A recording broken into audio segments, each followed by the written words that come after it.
Welcome to the Undisputed podcast. I'm your host, Jenny Taft. This podcast is the full show from today's episode of Undisputed from start to finish. They've got a busy slate, so skip Shannon, let's get to it. Aaron Rodgers had no problem moving the ball early in Dallas. Green Bay led by as many as 24 points in the third quarter, playing from behind the entire game. Ezekiel Elliott was held in check with only 62 rushing yards and a touchdown. Dak Prescott, however, did throw for a career-high 463 yards in a comeback effort. There's that. Amari Cooper also hit a career high with 226 receiving yards. And after the game, Dak said the numbers meant nothing in the losing effort, where the QB also had 3 interceptions. Got to talk about those. So, Shannon, what is your biggest takeaway from this one? Oh, now we're back to Shannon Sharpe. Yeah, he's here. Hall of Famer. Okay. In the words of the late, great Denny Green, the Cowboys are who we thought they were. Really? Who and you thought they were? And the Packers did not let them off the hook. Now, you and a lot of other people got all excited. Beat the Giants. Yep. Beat Washington. Yep. Beat Miami. You're feeling good. You're pounding your chest. My team is going to the Super Bowl. Fox Bet says the most likely scenario. ESPN, the most likely Super Bowl scenario. New England Patriots and the Dallas Cowboys. That was just last week. Last week. Yeah. I wonder what it's going to be like this week. Skip, look. The Cowboys' 3 wins have come over teams with a combined 2-12 record. That's fact. They're the bottom tier. Miami, dead last. Washington, next to last. Skip, come on. Let's be real. You know they hadn't beaten anybody. And what's going to happen, I know you're going to get up here and pontificate. That's a big old word I wanted to use. I've been waiting to use that for a long time. I don't pontificate. Oh, yeah, you go. You'll pontificate about how good Dak looked, and you're so proud of your team. Wait, are you putting words in my mouth? No. Okay. I'm just saying how proud you are of your team, because even Jerry said that. How proud, because they got down and they fought back. This is what we know. This is not conjecture. This is not speculation. This is not innuendo. This is fact. Okay. The Cowboys never got within a single score. Once the score was 7-0, that's as close as they got. Because it was 14-0, what did Dak do? When it was 17-0, what did Dak do? When it was 24-0, what did Dak do? When it was 31-3, he did nothing. How many quarters are there in a football game? 4. And guess what? And at the end of the fourth quarter, what was the score? The opposite of what you picked. Skip, this is not about me. You bought into the Cowboys. I want you to know, Skip. Right? You bought in? It's my turn. I didn't ask you this. Just asking questions, rhetorical questions. Again, Dak played awful, and when Zeke Elliott does not get 75 yards rushing, Skip Bayless, what normally happens? 1 in 9. That's not conjecture. That's fact again, Skip Bayless. Again, Dak is inaccurate with the football. How many times let you see this? How many times? I mean, DJ, there's a beat. You know what, Skip? I'm going to continue to talk while the DJ drop that track, and I'm going to be talking over the track while it's playing in the background. Okay. But the people at home will be able to see what's going on when I'm talking about Dak inaccuracy. And look at this. Come on, Skip. Really? That's your guy. That's the guy that you... plays we're talking about here. It don't matter the plays. You see at the end. I just need you to see the end result. Okay. At the end, and you keep talking about that guy's better than Patty Mahomes. That's it. The Cowboys defense. The Cowboys defense were put in bad situations. Now, am I shocked that the Packers were able to run the football as well as they were? Absolutely. I'm shocked, beyond shocked. They were able to run the football. I'm beyond shocked that the Packers were able to stymie the Cowboys' run. And get pressure on that vaunted offensive line of yours. But at the end of the day, Skip, you told me the quarterback is the MVP. He's the most important player. He's the most valuable player. And your most important, most valuable player came up small. Smaller than mini-me. Wow. Interesting. You done? Back. And my team won. Interesting. So, before I unleash on every bad point that you just made, every wrong point, every unfair point you just made, I want to remind our viewers the Dallas Cowboys are still tied for the lead in the NFC East. Say it again. The Cowboys now go to play at Jets, while the Eagles, tied for first in the NFC East, have to go play at Minnesota. We're just getting started here, aren't we, Mr. Sharpe? And I also want to remind everybody that my quarterback, the awful, inaccurate Dak Prescott, is still leading the whole National Football League in QBR. But that's what was his quarter? What was the QBR yesterday? 27. It was terrible. Is that good? I thought it was a little harsh, actually, but I'll get to that in just a moment. Now, for one objective point that I would like to make, my defense was a disaster yesterday, and I did not see that coming, just the way I didn't see it being a disaster in that playoff game here at the Coliseum against the Rams last January. I don't get it. I don't know. They just didn't show up, and I told you last week to watch Aaron Jones, because the real Aaron on the Packers now is not Rodgers, it is Jones. And in his debut at Jerry World back in 2017, he went 19 carries for 125 yards. Remember, he's a Cowboy fan, born and raised in El Paso, went to UTEP, and he likes to take it out on Dallas. Yeah. And he likes to rub it in at Dallas, especially at Jerry World.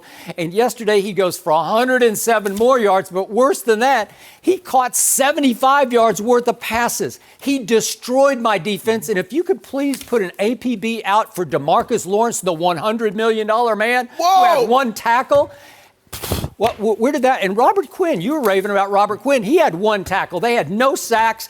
They were no-shows. My defense was basically a no-show, which brings me to my The tackles are pretty good for the Packers now, Skip. Give them credit. Now, Balaga and It's a good Bakhtiari. offensive line. I would agree with that.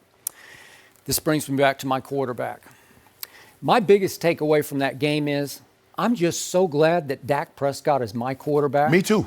Because you will not find a mentally or physically tougher quarterback in this league than Dakota Prescott. Reigned Dakota Prescott, and he nearly reigned as in R-E-I-G-N-E-D yesterday, because what he did was extraordinary in the second half. He was down his star left tackle, and then he lost his star right tackle, and all game long, the two Smiths from Green Bay, the guys you raved about all last week, Za'Darius and Preston, they were all over Dak Prescott on nearly every throw. And he stood tall, and he stood strong, and he stood tough.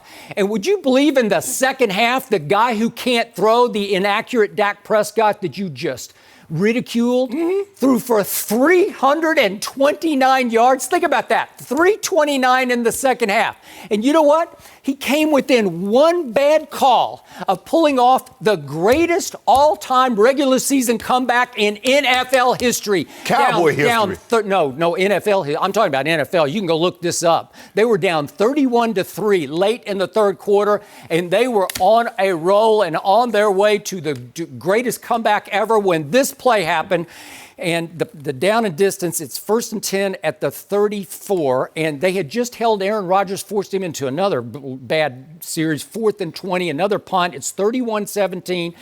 And what happened? What happened? Dak throws it to where he thinks Michael Gallup is supposed to be. This is the turning point of this football game. Give me this play back. Throws it to where Michael Gallup was supposed to be. But if we see the slow-mo of what Kevin King was doing to Michael Gallup, this is a mugging. He's slapping him. He's head slapping him. He's yanking his head sideways. You say you like physical football. Yeah, I love physical football, and that's obviously beyond 5 yards. He knocks him completely off the route. Dak throws it to where he's supposed to turn out to, but Kevin King has yanked his head so far inside that he can't turn outside. And not only does Kevin King intercept it, he returns it 15 yards. They go nowhere again because they went nowhere for the last quarter and a half of the game. But I thought you said it's my turn. They get a gift field goal from Mason Crossbar, who I thought was hurt in the first half on a tackle on a kickoff. I don't know what happened. He came back and he makes the gift field goal that was just a little too much for Dak Prescott. But did he stop? No, here he came again, and it's another touchdown pass, and it comes down to my kicker, Brett the Fret Maher. Bill Maher, you mean? Yeah. No, not Bill. Oh, he cooked like Bill Maher. Yeah. Okay. Well, this is Maher, but this guy missed from 54 at the end of the first half, and he missed a chip shot at the end of the game that would have at least forced an onside kick, and it would have gotten real interesting if we had gotten the onside kick. But still, what you can't overcome is the Kevin King play. So why couldn't Jason Garrett challenge the Kevin King?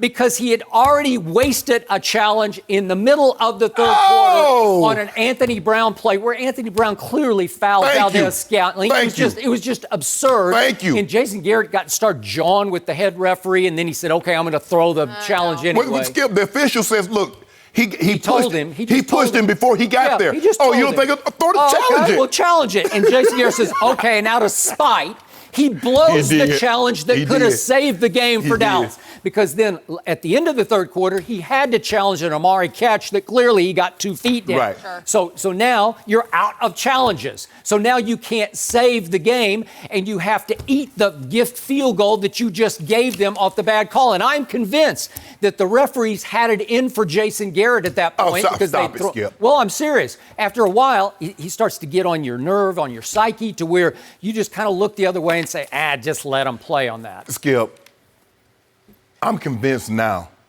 they need to do away with this rule. We've seen replays where it's obvious pass interference. Okay, but it could and they know it, Skip, and they never overrule it, Skip. We've seen it. That would have been called. If you went to a challenge on that one, the Kevin King play, he is slapping him, grabbing him, twisting him. It's the most outrageous pass interference I've seen in a long time. I agree. Skip, I'm not arguing, but it's hard for me to believe that they're going to overturn it because I've seen plays just as egregious as that they don't overturn. But Skip, my point is this. Why is it when it's 7-0, when it's 14-0, it's 17-0, 24, 30, why can't Dak do any of that then? Thank you for bringing that up. Let's go back to the first of the game now. And this is a game-changing play that just killed me, and it killed Amari Cooper because it is still 0-0, and the Dallas is driving, and they get it all the way down to Green Bay's 38, and Dak drops back and fires it down the seam to Amari Cooper. And he throws it right where Amari needs to slow and catch it because the safety's still behind him and coming over on the play. And Amari Cooper, if I could just tell you, here it is. And again, not only that, but he runs it back like 40 yards. So it was an all-time killer play because they're going to go in 7-0, and we're going to have a whole different story here. So Amari winds up catching 11 balls for 226 yards in the game. But can I read the quote that Amari uttered after the game? Sure. The only thing that's really on my mind is the dropped ball. He's talking about that pass we just saw. The drop ball and the turnover it created. I feel like it gave them a lot of momentum. I got it. That's what I was thinking. And those are the 3 worst words in football. I got it. Because it's just right there. All he has to do is slow and catch it in between the safety, and he's already beaten the corner inside, and sit down, and you got it 1st and 10 at the 15, and I think good things are about to happen. Skip, I've tried to explain this to people on social media.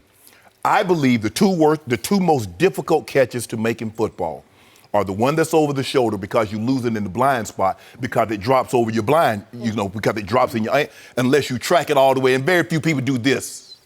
So you lose it in the blind spot. Yep. And that one, when you're running full speed one way, you stop. Try to open your hips. Yep. Skip, when the ball is coming straight on, okay, I catch it like this. If the ball's over my shoulder, I catch it like this. But if I got to open my hips, am I going to catch it like this or am I going to catch it like that? Now, you got a split second.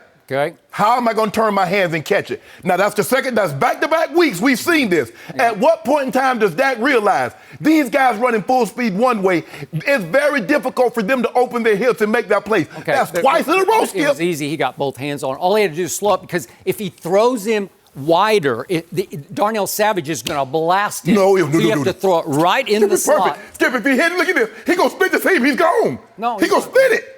Yeah. Okay, but he hits him right in the hands. I mean, well, he called it a drop. Everybody called it a drop. TV called it a drop. It was, if you get 2 hands, that's a flat-out drop. Skip. And Dak is not trying to throw it to Darnell Savage. No. He's trying to throw it where Amari can catch it. No, Skip, but if you look at the throws that Aaron Rodgers is making, when he hits Geronimo Allison or when he hits his receivers, Skip, there's a difference between hitting a guy and letting him get 15 yards and hitting a guy and letting him hit his head on the goalpost with a 40-yard catch and run. That's the difference between Dak and the top-tier quarterbacks. And once he and you realize that, you're going to be well on your way. Oh, okay.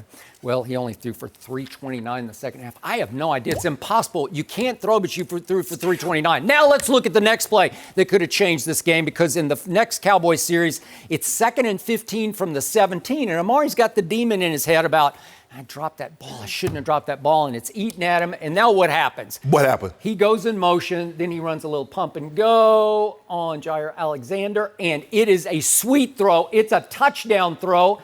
And he's concentrating, and he loses his feet. Mm-hmm. He just goes down. This is going to be let's see, from the 17, what's the math on 83. that? 83-yard touchdown pass, and he falls down. Well, it's 7-0. It's going to be 7-7. The roof is going to come off Jerry World. People are going to go crazy. The Cowboys are going to be fired back up, and it only went worse and worse from there. Well, that's what happens. If we're going to talk about this a little later, we see Travis Kelce. He drops a couple of passes early, Skip, and he never got those demons out of his head the rest of the ball game. Now, in this situation right here, and I've been there, Skip, you look that ball all the way in, and when the process of looking it all the way in, you lose yeah, exactly. You lose your balance. And the next thing you know, you're like, damn, I should have had a 50-yard touchdown, but I got a 20-yard completion. Okay. So there are two early plays that started to dig the hole that the defense dug deeper and deeper and deeper. Yes. And Aaron Rodgers played okay, but he didn't play great because he didn't need to play great. No. What did he throw for? 238? 238, yeah. Okay. He had a QBR of 49, scale 0 to 100, so it's even under 50. Interesting. Okay. Yeah. So it's not like he let them up at Jerry World, and he's owned it before, but Aaron Jones owned it. The defense didn't own it. And yet, when you look at the total yards, do you realize that's the most total yards the Dallas Cowboys have ever had in a loss? They broke their loss record, 563 total yards. Green Bay had 335. Mm-hmm. What if one team has 563 and the other has 335? What do you think usually would happen? You'd probably win that game, the next question I'm going to ask, okay, well, how many turnovers did the team have that had 563? Okay, well, because that's the direct reflection of who's going to win and lose the game. They had 3 turnovers to 0 for Green Bay, and they also had 11 penalties. Dallas did for 124 yards. That's a lot. But of the 3 interceptions, and you say Dak is so inaccurate, he deserved the one that you showed because he forced a ball after they were starting to fall deeper and deeper into the hole. He forced one throw the whole game to Randall Cobb, trying to get him his first catch of the game against his ex-team, and it's just a bad idea because the corner comes underneath it and picks off. And so the point is, I'll give you one bad throw. Well, I will not just take the flat. Just take the flat right down here. Well, whatever. But he's just trying to get now you're in comeback mode. You're down 17-0. Okay. But you know why you're in comeback mode, Skip? Yeah. Because he put you there. Oh, really? With his turnovers, yes. No, he didn't put you there. Yes, he did. He put you there. The turnover to Amari wasn't his fault. Yeah, it is his fault. It's his fault. Well, Amari took complete blame for that. No. You're the only one who thinks it was. But that's what good teammates. That's what good teammates do, Skip. You take that. Yeah, that's my fault. I got to make that play. Yeah. It was a terrible throw. Hit him right there. Hit him right there. It was just terrible. You know, Dak's just a boss. And they let him get off the hook. He threw a terrible pick in the end zone. Okay, but the play was an aborted play from the start. Did you know? Did Dak know that? Are flying. Hold on. So Dak knew that. Yep. So Dak knew that. That's why he threw it like, I'm gonna get. Flags are flying. It's like a free play. Well, let me ask you a question. So why was he walking off the field? Yeah. He was walking off the field. So if he knew there were flags? I don't know. Exactly. Because he didn't know. Is that an interception? No, it didn't count. Thank you. Okay, what about the fumble? Okay. What fumble? The one that it should have been a fumble. They talk about procedure. That hit Cobb in the butt? Yeah. Okay. Well, was it No. Fumble? No. Okay. I didn't see no. I didn't see anybody does move. Does that count? I guess you're talking about plays that did not count. No. So Dak threw one ball that should have been picked. The one to Amari definitely wasn't an interception throw. And the one to Kevin King definitely wasn't an interception throw. So he threw one bad pass and he threw for 329 in the second half. And you're saying he's a bust. No, that isn't. That he's a liability. Hold on, Are you kidding me? Skip. 329. How do you throw for 329? And by the way, the Packers are really good on defense. They're really good in the secondary. That's not what you said last week. No, I said they were. Walker to him, threw for 3 touchdowns, and they ran for almost 200 yards. Threw for 160 yards. My quarterback against the same defense threw for 329 in the second half. Everybody got it. Your quarterback threw for 160 in 4 quarters. With 3 touchdowns and 0 picks. Okay, Dink and Dak. And don't do that. See, there you go. Yeah. Oh, so really? They're just a little short. Skip. The most overrated plays in all of football are 1-2 yard touchdown passes or 1 and 2 yard touchdown runs. I think the most overrated stat is QBR. But anyway, but Skip, you do remember that Kenny King undercut a play I think he was throwing to Kevin King, and he dropped that one. Yep. Was that a good throw by Dak? You remember? Yeah. Well, yeah. did he catch it? See, Okay. see what you do, Skip? Now, anytime the guy drops it, did he catch it? But they caught those other three. That's all that matters. All I'm saying, and guess what, Skip Bayless? You had an opportunity. It was 14. The crowd's going bonkers. Ooh, the crowd is electric. The roof is about to come off the AT&T. And what does Dak do? After they force the Packers to go 3 and out, he comes right back out on the first play, throws the pick, Kevin King going the other way. We just talked about that. Yeah, that's what I'm saying. Do you have like selective memory? Even you agreed it was pass interference. No. What are you talking about? Hold on. You're looking foolish. No. What are you talking about? If you let me explain. You already said it was pass interference. No, it wasn't. No, I didn't say that. You I didn't say that. No, you I said didn't. yes, it was. Yes. You said it would have been overturned. No, I did not say it was overturned. You did say it would be overturned. You just said it. What are you talking about? I said, even if he had challenged, given the history of the pass interference of what we've seen. You said that was pass interference and that would have been overturned. You already said it. We'll check the tape. I don't think he we'll did get say it. Yes, I do think so, Jenny. I do. I'm sitting right here, okay, too, well, and I just heard him say Skip, it was pass interference. Okay, you said it was. How about this? All I'm saying is this. When you had an opportunity. Is that Dak's fault, that interception? Yes, it was his fault. It was not. The DB is mugging. It's like a assault and battery. He jerked his head down. Well, he couldn't swing out of his route. Skip, you wanted Lord both. Skip, you wanted both ways. I don't want it both ways. I just want that play back. If Dak throws a 2-yard route, the receiver goes 80 yards, you say Dak threw an 80-yard touchdown. But when he throws an interception, you find every way to blame someone else. No, I told you he deserved 1 interception. He deserves 3. That's what's on his resume. Okay, well, I'm just saying, but there are all kinds of interceptions. Some deserve, some I don't know about somebody else. I'm talking about Dak. How do you explain 329 in the second half against a really good defense when you got 2 pass rushers you cannot block? How do you explain that? I want you. You're the Hall of Famer. Explain it to me. Because you're down. I want to know. You give me an opportunity. He's got guys hanging over him. He's got guys busting him in the mouth. He's got Zadarius Smith trash talking him after that interception. Yes, he should. And he shoved him. What a dumb play. How dumb can you be throwing a pick? If you want me to explain. You're down 31-3. That's how you do it because you. And even though they were down 31-3, I thought in certain situations the Packers were too aggressive. And when you get up big like that, nothing cheap, nothing deep. I thought the 60-yard touchdown to Michael Gallup. I thought the 60-yard touchdown. If they got to go 80 yards and it takes them 4 minutes to get a touchdown, so be it. But you can't give up. Usually all I hear is, they just played soft. They played prevent in the second half. Green Bay was playing their tails off. Yes, Skip. Playing man across the board, just saying, you can't have this. Okay, Skip. Okay, if that's the case, why didn't he do it? You know why? Because they knew that the Cowboys couldn't protect Dak. They got backups at left tackle and right tackle. And you got 2 hellacious pass rushers. And my quarterback just stood in there the whole second half and took so much physical abuse. So if you don't mind me asking, Skip, why didn't he throw for 658 yards since he threw for 329 in the second half? What the hell did he do in the first half? I just gave you the 2 plays that one should have been down to the 15 and one should have been a touchdown. That changes the whole momentum. Did it happen? Like you just told me. You told me, did it happen? Does Dak play safety? So now you bring. What was my first point that I made to you? My defense was a disaster. Your quarterback was a disaster. Oh, stop it. Your quarterback was a disaster. That's the worst thing you've ever said on this show. At some point in time, you got to stop placing blame on every okay, at some point, you have to give in and give him some credit for the guts that he showed. Guts. 329? Skip. You can't fight 329. Skip. It's in the books. Okay, when it was 7-0, it was 14-0, 17-0, 24-0, 31. Where was all that before it got 31-3? That's all I'm asking. I just showed you the 2 plays that would have made it 7-0 and maybe even 14-0. I don't know. No mercy. Hey, Undisputed listeners, it's Jenny Taft here to talk to you about forhims.com, a one-stop shop for hair loss, skincare, sexual wellness for men. 66% of men start to lose their hair by age 35. Once you've noticed thinning hair, it can be too late. So the best way to prevent more hair loss is to do something about it while you still have some. Hims is helping guys be the best version of themselves with licensed physicians and FDA-approved products to help treat hair loss. These aren't snake oil pills or gas station counter supplements. They're prescription solutions backed by science.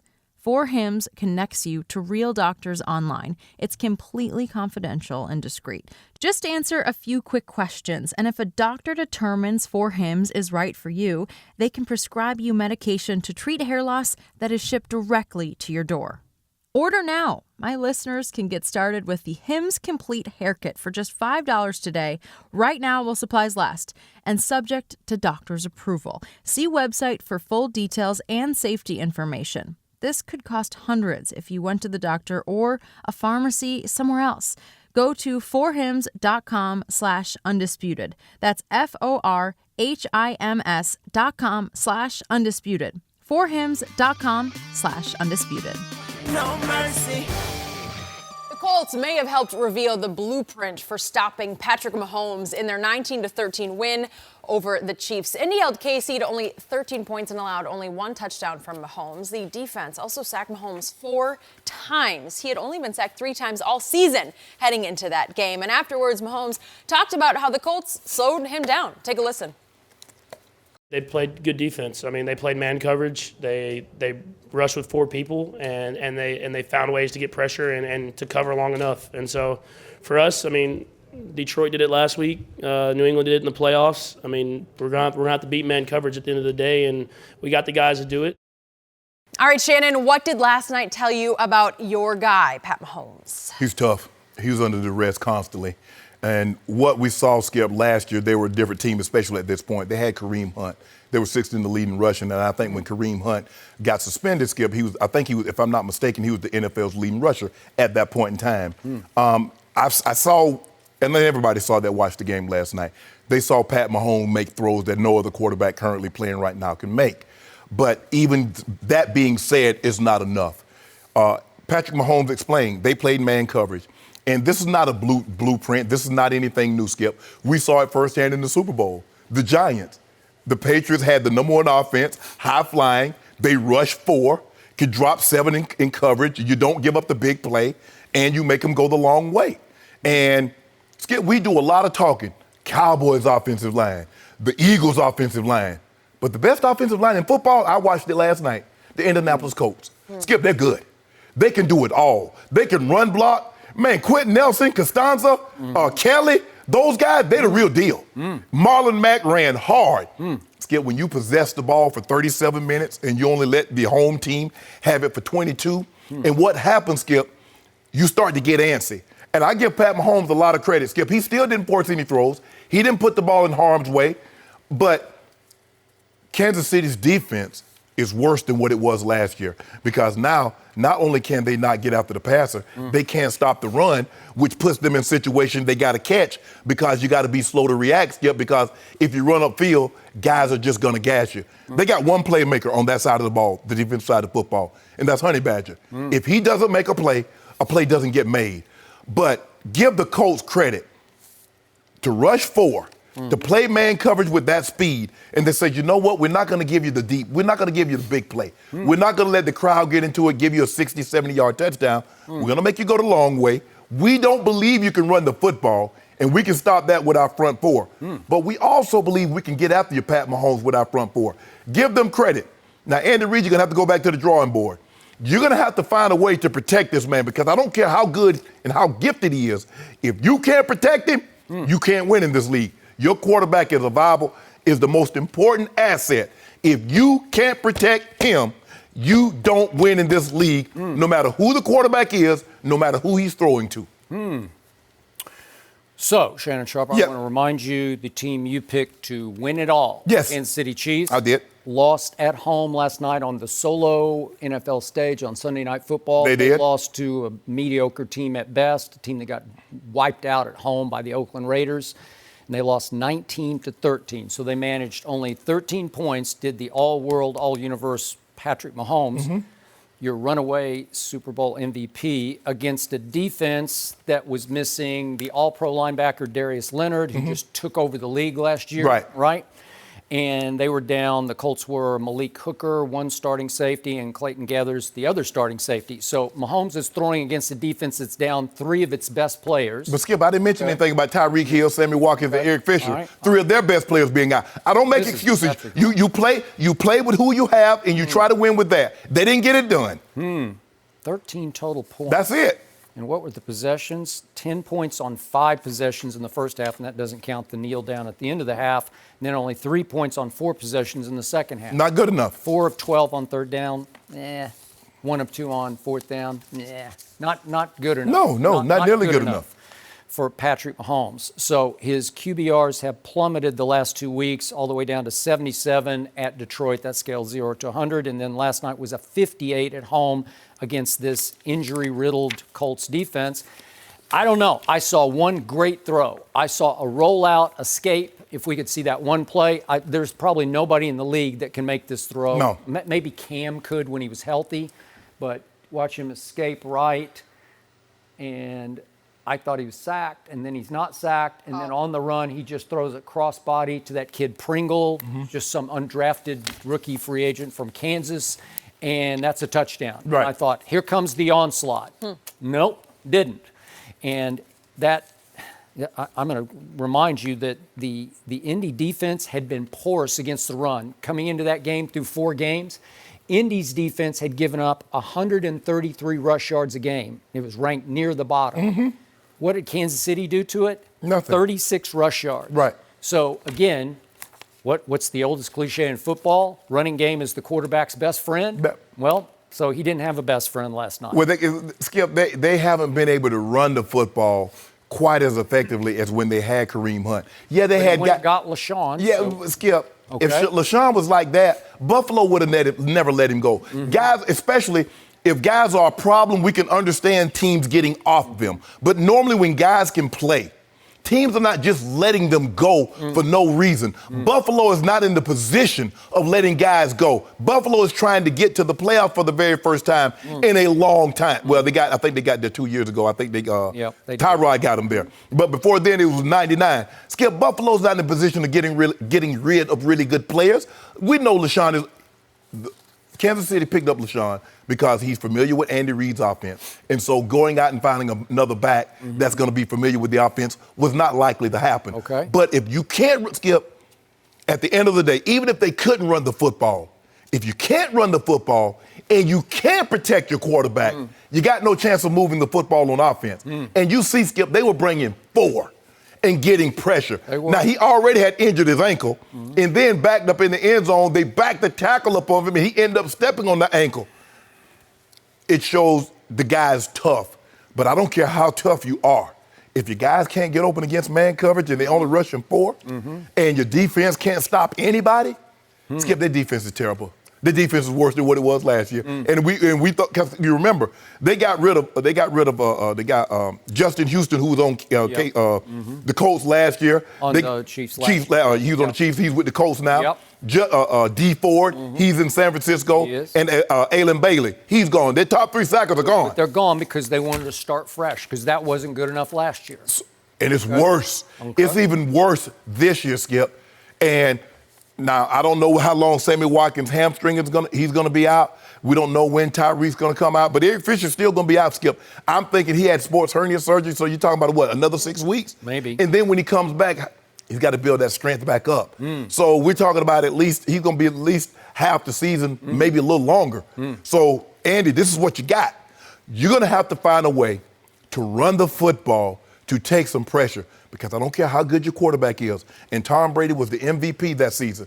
50 touchdowns, 4,800 yards. He was 50-8. Strahan, Tuck, Ossie, and he's on First Things First. I forget his name. Well, Canty. Yes. Oh, okay. Yeah. Skip, when you can rush 4 and you don't have to sacrifice your back end, that goes back, Skip, you remember the Redskins in '83, had the number 1 offense in football, ran up against the Raiders when they can just put 4, they came and got them. Look at Minnesota. They was 15-1. Atlanta could just come get 4. If you cannot protect your quarterback, you're going to have trouble because he won't have time to throw that ball down the field. And he's going to have to find some resemblance of a running game. Skip, you can't be in this situation, 39 pass attempts, 14 run attempts. But it goes back to you only had the ball for 22 minutes. Yep. At one point, the Colts had the ball 18 minutes in the second half, and Kansas City had only had it 3. What are you going to do with 3 minutes, Skip? What did I tell you 2 weeks ago? Andy Reid is the Mike D'Antoni of the NFL. What has happened to Andy Reid all but once when he reached the NFC or AFC championship games? He lost all but one of them. Why did he lose? Because he's all about throwing the football. He's not about running it, and he's definitely not about defense. That's just something you have to play. So he brought in Steve Spagnuolo, and they just blitz. That's what they do. When in doubt, they just blitz. And a couple times last night, Jacoby Brissett did not hurt them at all. He didn't play very well. No, because right? Look, they're not going to put Jacoby Brissett. He's not going to push the ball down the field, Skip. Basically, all his throws are under 10 yards. He's trying to find a back. He's trying to find somebody close by the tight ends, over the ball. He's not pushing the ball down the field. What they're trying to do is shorten the game when you play a team like this because you know you can't go score for score with them. Let's shorten the game. Let's run this football with this big offensive line we have, talented offensive line we have. Keep Pat Mahomes on the sideline because the best way to beat him is to keep him on the sideline. Because even though you blitz him, Skip, he still has an opportunity to get out of harm's way with his leg and make a big play. But if he's on the sideline, they don't have the defense that's opportunistic and can take the ball away. Except for Honey Badger. He That's made it. one good pick last night. And remember, Skip, and they tried to run the play outside. He just nailed it. And he nailed it. He was all over. He's it. Yep. Now, you traded a first-round pick for Frank Clark, and you paid him a ton of money. Skip, I need to see some plays. He got banged up. Chris Jones. He got hurt. You're all right. I need to see something. Well, well Brashad, Breeland? Skip, okay. Well, this is the team you picked. Are you having doubts? I thought they would be better, and we're only, 5 games into the regular season? Skip, they can't get any – can they get any worse defensively? They're at the bottom. I mean, there are only 32 teams. I mean, at this point in time, you'd be like Clemson. You're going to be saying you're one of the worst teams in the country. You got this is ridiculous. To me, it's just Andy Reid all over again. And last night, he was primed in prime time to put on a passing parade show. That's what he wanted to do. So they're running the football is an afterthought. And Marlon Mack was an afterthought because I didn't think he'd be able to go. He was listed as questionable, a 50-50 game. Why would I be questionable running against Kansas City? Right. I'm playing. If I'm in a wheelchair, well, that's what he did. Put some anointing all on me and let me get up in and rush for a buck so bad that they didn't think he'd be able to go. And he said, I want to go because against that defense with that line can't dominate everybody, but can dominate that team. Yes. It was just road gradering off the football. They mean, they nasty, they physical. I mean, think about it. They ran the ball 45 times. When's the last time you seen an NFL team run the ball like that? This time of possession was 37 minutes to 23 minutes. So there you go. But that's what you're up. That's why I warned you. Don't pick this team. This team you can't bet on. But it's built on quicksand. But what you can't do is that you can't turn the ball over. When you have limited amount of possessions, it looked like Shady McCoy was going to have the ball at the 10-yard line, and you get stripped. That was their only. Yep. No mercy. Are you ready for what's ahead? You can't always predict the future, but you can game plan for it. Generations of families and businesses have harnessed the power of Pacific to help them reach their unique goals. Whether you need to save enough money to meet your needs, ensure your family is protected, or make sure you don't run out of money, Pacific Life has a variety of financial solutions that can help. Pacific Life counts more than half of the 100 largest U.S. companies as its clients and has been named one of the 2019 World's Most Ethical Companies by the Ethisphere Institute, protecting what matters most to people for 150 years and counting. That's the power of Pacific. Ask a financial professional about how Pacific Life can help you game plan for your future or visit www.pacificlife.com. No mercy. Tom Brady and New England started slow in Washington, trailing the entire first quarter. But once the Patriots got rolling, they didn't look back. The remaining 3 quarters, Brady and the Patriots outscored Washington 27-0. Brady passed for nearly 350 yards, 3 touchdowns, and 1 pick in the win. New England is the only remaining undefeated team in the AFC right now. So, Shannon, are the Patriots clearly the best team in the NFL. No, but I understand why they're going to be number one in the power rankings, Skip. They're undefeated, and rightfully so. But if you look at who they've beaten, Skip, let's be real now. I mean, the offenses are all in the bottom six in the NFL. Washington, the Giants, Miami. Buffalo is the highest-rated offense, and they're 23. So we don't. What was your line? An amoeba? One cell amoeba could play quarterback better than Josh Allen? Well, or Matt Barkley? Well, I don't. You don't even need to be an amoeba to play better than what they got up in Washington. Skip, this is awful, and we'll talk about this a little later. Yep. And it ended up costing the coach's job. I read the headline: Brady bounced back against Washington. Skip. Every team that's played Washington this year, the quarterback has thrown for at least 3 touchdowns, except Daniel Jones, who's a rookie. Walker Toom had 3. Mitchell Trubisky had 3. Everybody has 3 touchdowns. They're not good.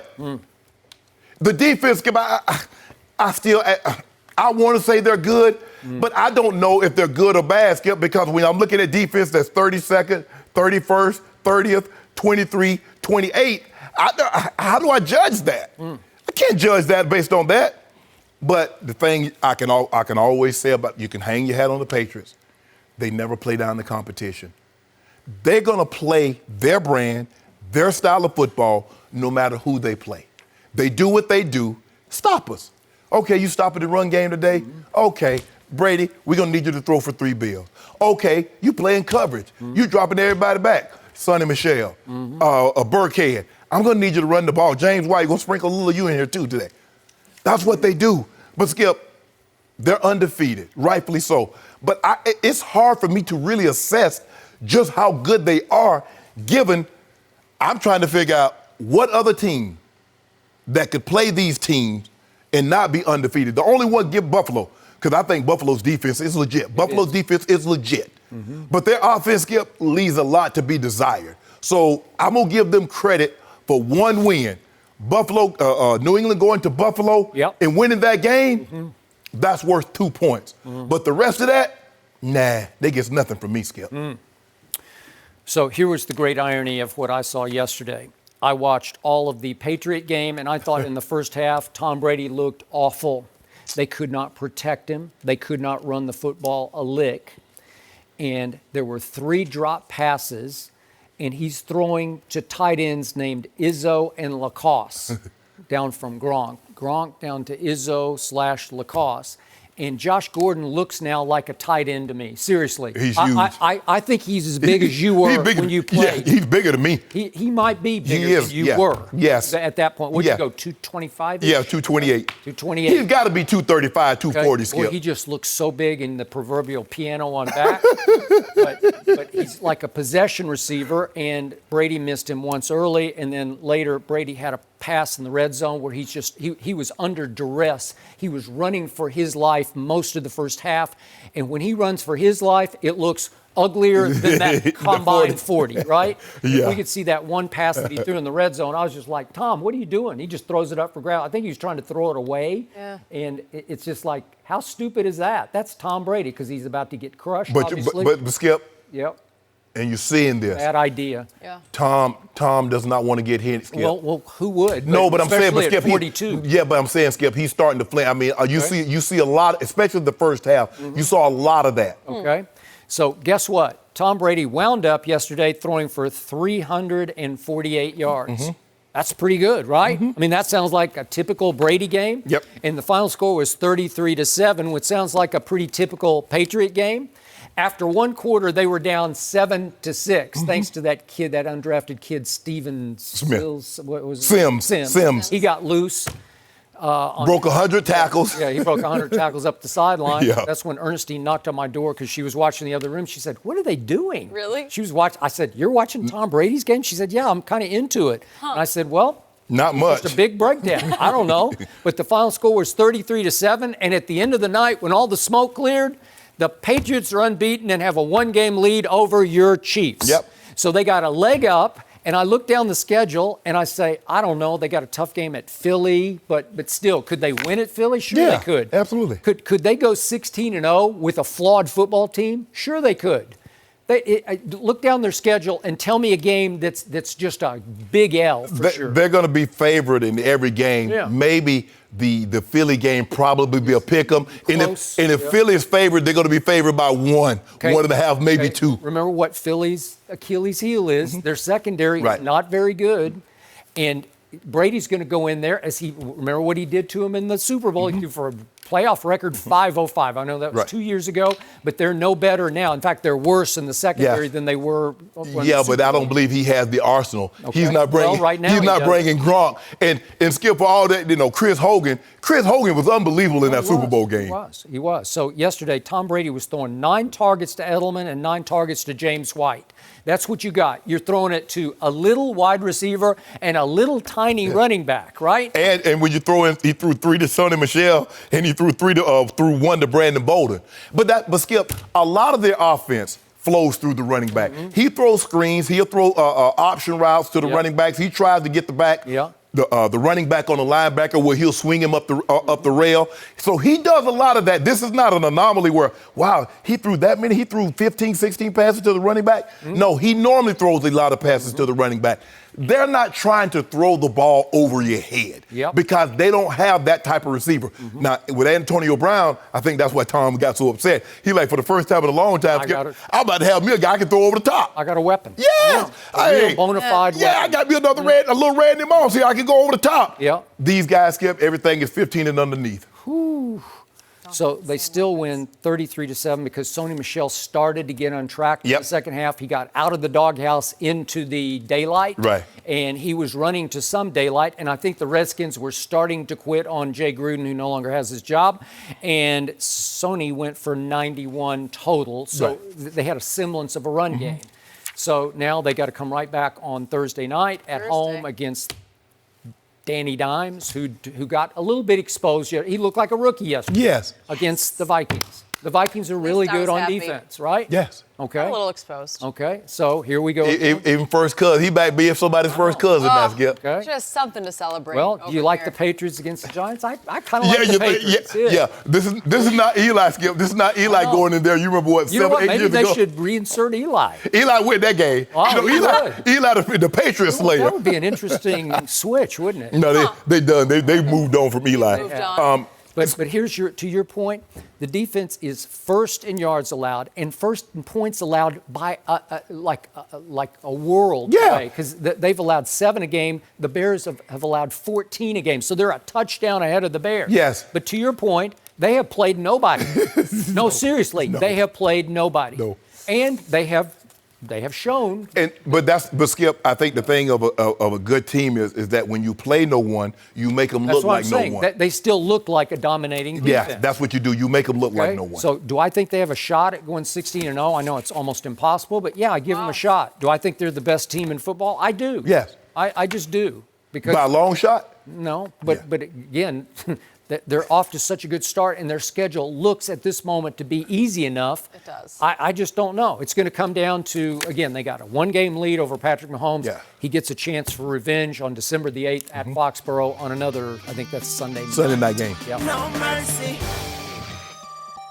So we got our first look at LeBron and Anthony Davis on Saturday night in their first preseason game against the Warriors. In just one half of play, AD dropped 22 points and grabbed 10 rebounds. LeBron had 15 points with 8 assists. So Shannon, how impressive did those Lakers look? Where's your Henny? I got it.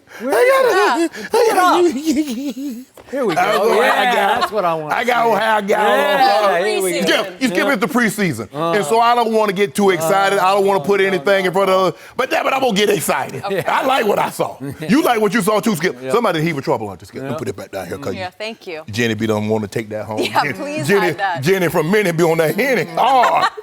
Skip, they look really good, Skip. You had to be impressed with what you saw. I know you liked it, Skip. Tell the truth, Skip. Go ahead. Is it my turn? No. Oh. You can say you like. Not if you liked it. I liked it. Okay. Skip, look. what we saw from Anthony Davis is what Anthony Davis has been doing since he's gotten to the league. But playing in Minnesota, playing in New Orleans, Skip, sometimes it went unnoticed. People don't realize just how dominant this young man is. He's been this. Anthony Davis is not doing, he didn't surprise me.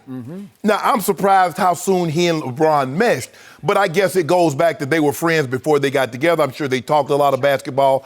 I don't know how much basketball they played in the offseason before this year. But Skip, Anthony Davis, that pick and roll, good luck stopping that pick and roll. Good luck stopping that. 22-10 at the half. LeBron was 15-8-3 at the half. LeBron James' numbers, Skip, I believe his rebounds will be down because you have AD, JaVale, and Dwight Howard. Love what I saw with Dwight Howard, too. With Dwight Howard playing good ball. JaVale, monster on the glass. Love that, what I saw. Yep. And Frank Vogel says, look, that was the lineup that we started this game. We're going to do a lot of mixing and matching. The only two things that we know 100% for certain, Anthony Davis and LeBron James will be in the starting lineup. The other three are to TBD, to be determined. Now, with that being said, NBA don't notice. They don't know Skip Bayless. Because Anthony Davis, Skip Bayless, he rolled it to the rim. He cleaning up everything. LeBron James, Skip, will average somewhere between, I believe he'll average somewhere between 23 points and 26 points per game. He will average double-digit assists per game, and he'll probably have about 5 to 6 rebounds. His rebounds are going to come. As you predicted, he was going triple-double. Average triple-double. No, that takes too much energy. That takes too much energy. Only Westbrook has that kind of energy. But 20, 24, 25, 10, and 6, I think that's realistic.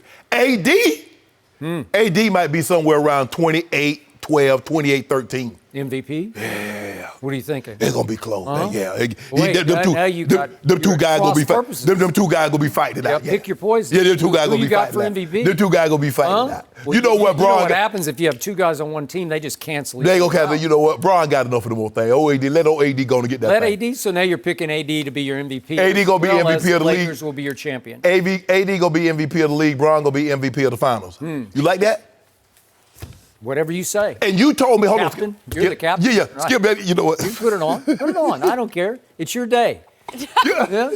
Skip, baby, you told me something. Yeah. You said LeBron James is going up his most difficult degree of difficulty. In the West. In the West. And you said if he could, that'd be something special. So this is what I'm saying. Okay. If LeBron James comes up out of the West, wins the title, yep. I don't know why we ever have to have another discussion about the GOAT. Okay. He the GOAT. That's it. It's over. He come up out the West after this with Kawhi and Paul George and all this, the Nuggets and Dame Dollar up there, dropping diss tracks. Yep. It'll be over. Really? You done? Yep. Now it's my turn. Yes. So I have been covering the National Basketball Association since the first year I was with the Los Angeles Times, 1976. It was Kareem Abdul-Jabbar's Lakers I was covering. Magic obviously wasn't there yet. Okay. So I go back a ways with the NBA. And all I can tell you is that in my history at the NBA, you couldn't put anybody on notice in any preseason game because nobody noticed preseason games. They noticed this. Nobody cared ever about a preseason game. So I'm going to go not that far out on a limb to say what happened the other night, Saturday night, in the first half was the most overhyped, overemphasized, overreacted to first half of a first preseason game in the history of this league, and it ain't even close. Because I love the Spurs, but I look at the box and I kind of scan through it. I didn't watch the Spurs the other night. They were on opposite the Lakers. Yeah, you didn't miss anything because they were... Okay, well, whatever. But again, I don't care that much about any of these games. This was the first of 6 Laker preseason games. They are now going to China to play the Nets for a couple, and they're playing the other 4 all against Golden State, all 4. So it's home and home, 2-2 against Golden State, which is the weirdest preseason schedule I think I've ever heard. Well, we doing them a favor, Skip. You know they moved in that new building. Okay. Nobody else is going to. They don't. You think they're going to come out to see the Bucks? Who going to come see in a preseason game? You think they're going to come out and see the Pelicans? I'll give you they're going to come see Bron and AD. So what do we have right now with the Golden State Warriors? We obviously have no more KD. We have no more DeMarcus Cousins. God bless him. I hope he returns quickly. Yep. And obviously there's no Clay, and God bless him. I hope he returns quickly. So they're down 3 big players that they had last year, which forced them to start on Saturday night. Alfonso McKinney, Omari Spellman, and the new addition, D'Angelo Russell. D'Angelo Russell shot 2 of 9 and 0 for 4 from 3. And not much better was Omari Spellman because he was 2 of 9, 2 of 6 from 3. And Steph Curry was 1 of 5 from 3. Everybody was bad from 3. Huh? Everybody was bad from 3. Okay. It's a new building, Skip. By the way, Anthony Davis took 3 3-pointers and missed all 3 of them. I don't know where those came from. That would scare me if I'm LeBron. They don't scare me. I just don't want him shooting. Yeah, he's going to be just fine. Okay, well, we'll see about that. But speaking of shooting threes, what just blew me away was Steph Curry had decided he was going to take the first shot at the new building, at Chase. And can we see what he chose to do? He chose to shoot it from like 35 feet. Here it is. And it was, Wow. 3 feet short? Yeah. Good old preseason. Now, again, as much respect as I have for Steph, how can you christen a building with an air ball? I love it. How do you do that? I love it. I get it that he would say, I want to take and make the first shot, Yeah. right? Yeah, Because now you've opened Pandora's box of demons. You know, now everybody's thinking, ooh, you just airballed the first one? Now how can we follow that up? And then nobody could really make threes. I ain't worried about Steph Curry. Steph Curry can shoot as many threes from as far as he wants to. Well, I am worried again about LeBron from the free throw line because he's off to the races already. You know what's good? 5 of 8, that's 63%. Last year he was a career low 67%. So here we go. New rims, Chase Center, bad background. Skip, I don't know. Pandora's box flung open by Steph. That was the only thing that I could find fault with. Oh, really? They were bad as a team. They were. 19 of 30 from the free throw line. Well, that's 63%. Yeah, that won't cut it. We better than that. Are we going to be that all year? Yeah. Is that what's going to happen? I bet you we shoot 75. I bet you LeBron shoots 75%. You think so? 75. 75. How many cases on 75? I'll 10. take that. 10 cases? 10 cases. Done. I got it. 10. You don't think LeBron James will shoot 75% from the free throw line? What did he have last year? 67. Exactly. Oh, he bounced back. That's the number. Bounced back, Did you lose last year? 5? 5. You lost 5. Now you're going to lose 10. 75? 75. Sure about Really? that, Shannon? Okay. All right, I got it. Thank you very much. I appreciate that very much. Congratulations, Skip, on those dues. I feel like So what do I see from the Laker roster? It's inverted from the one that LeBron used to have back in his Cleveland days. Remember the infamous quote when we were at the Super Bowl in 2016 at Houston, and it was that night that they had played at New Orleans and lost. It was like our first day in Houston of Super Bowl week, and LeBron uttered the infamous quote, "We are top heavy as," you know that bad word. And they were. Okay? And now they're actually bottom heavy because this roster, I got to tell you, it's pretty impressive going deep. You know, it goes down all the way down to Alex Caruso, who I think is pretty good. Yeah. So they've got real depth here. You know what, Skip? I mean, they're going to be some guys. Quinn Cook didn't play. Jared Dudley didn't play. No. Kyle Kuzma is nursing an ankle injury. I got it. So they did all that.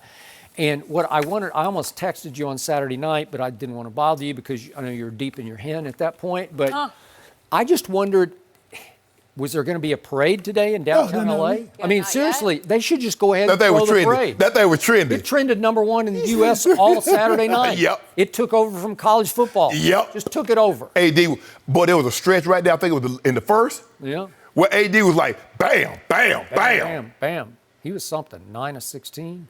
And Skip, that was the first half. Yeah, I know. They all just played a half. That's it. Yeah. That's it.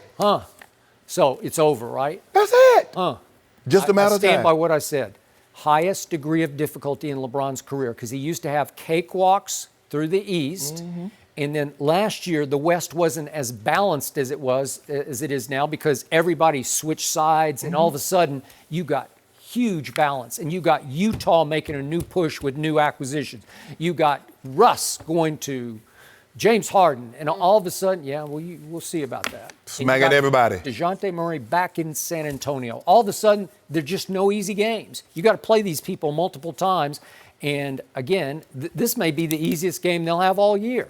Was the first night in the Chase Center against what's left of Golden State right now. Yeah. Heat. Yeah. That's our new motto. Okay. Oh, really? Handling everyone as professionally. Wow. Wow. Look at that one. Say that again. I don't Handling Heap. everyone as professionally. That's the Lakers' motto. It's a new motto. So when we do 56, we got 5 cases on 56 wins, too. That doesn't even make sense. Yes, it does. Yeah, it does. Professionally? Yeah. Everyone. Okay. We ain't gonna do all that trash talking and pointing, because you know that's what you expect us to do. Yeah. But we're gonna be professional with this. We're gonna beat you, move on to the next city. We're gonna be like Ringling Brothers. You know how they skip used to have a pop up, you should go travel by cart, train. What we gonna do? Bust your head, pack up.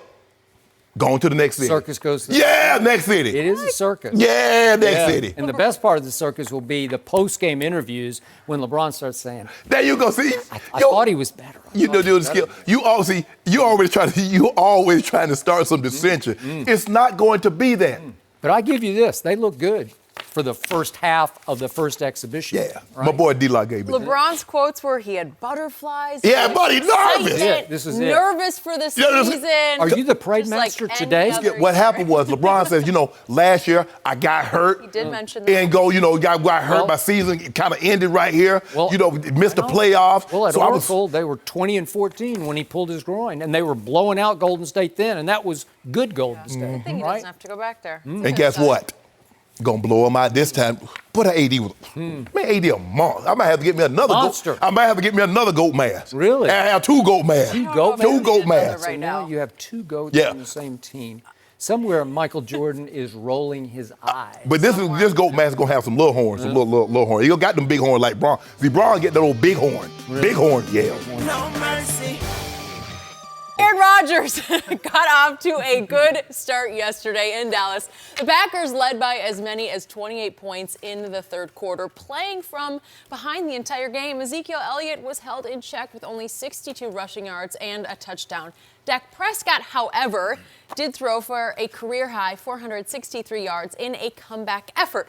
Amari Cooper also had a career-high with 226 receiving yards.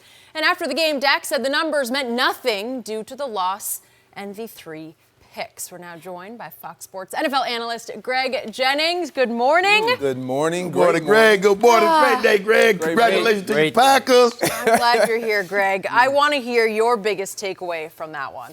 My biggest takeaway, honestly, this Packers team is really good. And I honestly don't know if the Dallas Cowboys team can play to the level that I thought they could against the elite of the NFC. And the reason why I say that is they struggle in areas that you have to be great. When you've paid your offensive line the amount of money that they played, now I understand that they were short-handed yesterday with a couple guys, one guy getting done, Lyle Collins going down, and then missing both tackles essentially. But it just looks like, from the Dallas Cowboys perspective, they're trying to allow the games to be won on the arm of Dak Prescott. And this is not who you are. I love what Dak Prescott has been able to do. He's been able to make plays and be a lot better than what he's been in the past. But you have to get Ezekiel Elliott involved. When you look at the teams like Baltimore Ravens, you look at the Green Bay Packers, when they have success, they're able to run the football. They establish the run. And that was one of the biggest takeaways for me for the Green Bay Packers. When Matt LaFleur has established the run first, and they're able to run as well as pass with Aaron Rodgers, this offense looks unstoppable. This offense flat out looks unstoppable. I love what the Green Bay Packers were able to do against the Dallas Cowboys yesterday. They owned them from start to finish. This was without Devontae Adams. Hold on. Devontae Adams didn't play? He was on the sideline, all smiles. All smiles. And it just is alarming in a lot of ways for the Dallas Cowboys specifically. And you mentioned this before with that defense, not being sold on that defense. That defense is letting them down in a multitude of ways. Go ahead, pile on. Hang on, pile on. Yeah. I mean, we opened up, we showing the montage earlier. We saw Aaron Rodgers scrambling, stepping up in the pocket, and throwing that ball out to the what was that guy's name? Kumaro, I think that was his name. Tanyan? Tanyan. Ooh, On the sideline? Yeah. Dak, He looks like a Hall of Famer. even if Dak were to dream, he can't dream of making a throw like Really? that. No, because we've seen him throw the ball and they behind the guy to get picked off. Blue coop. Now this is 2 weeks in a row. He's thrown the ball behind a guy, and it's gotten picked off. Greg, I can see.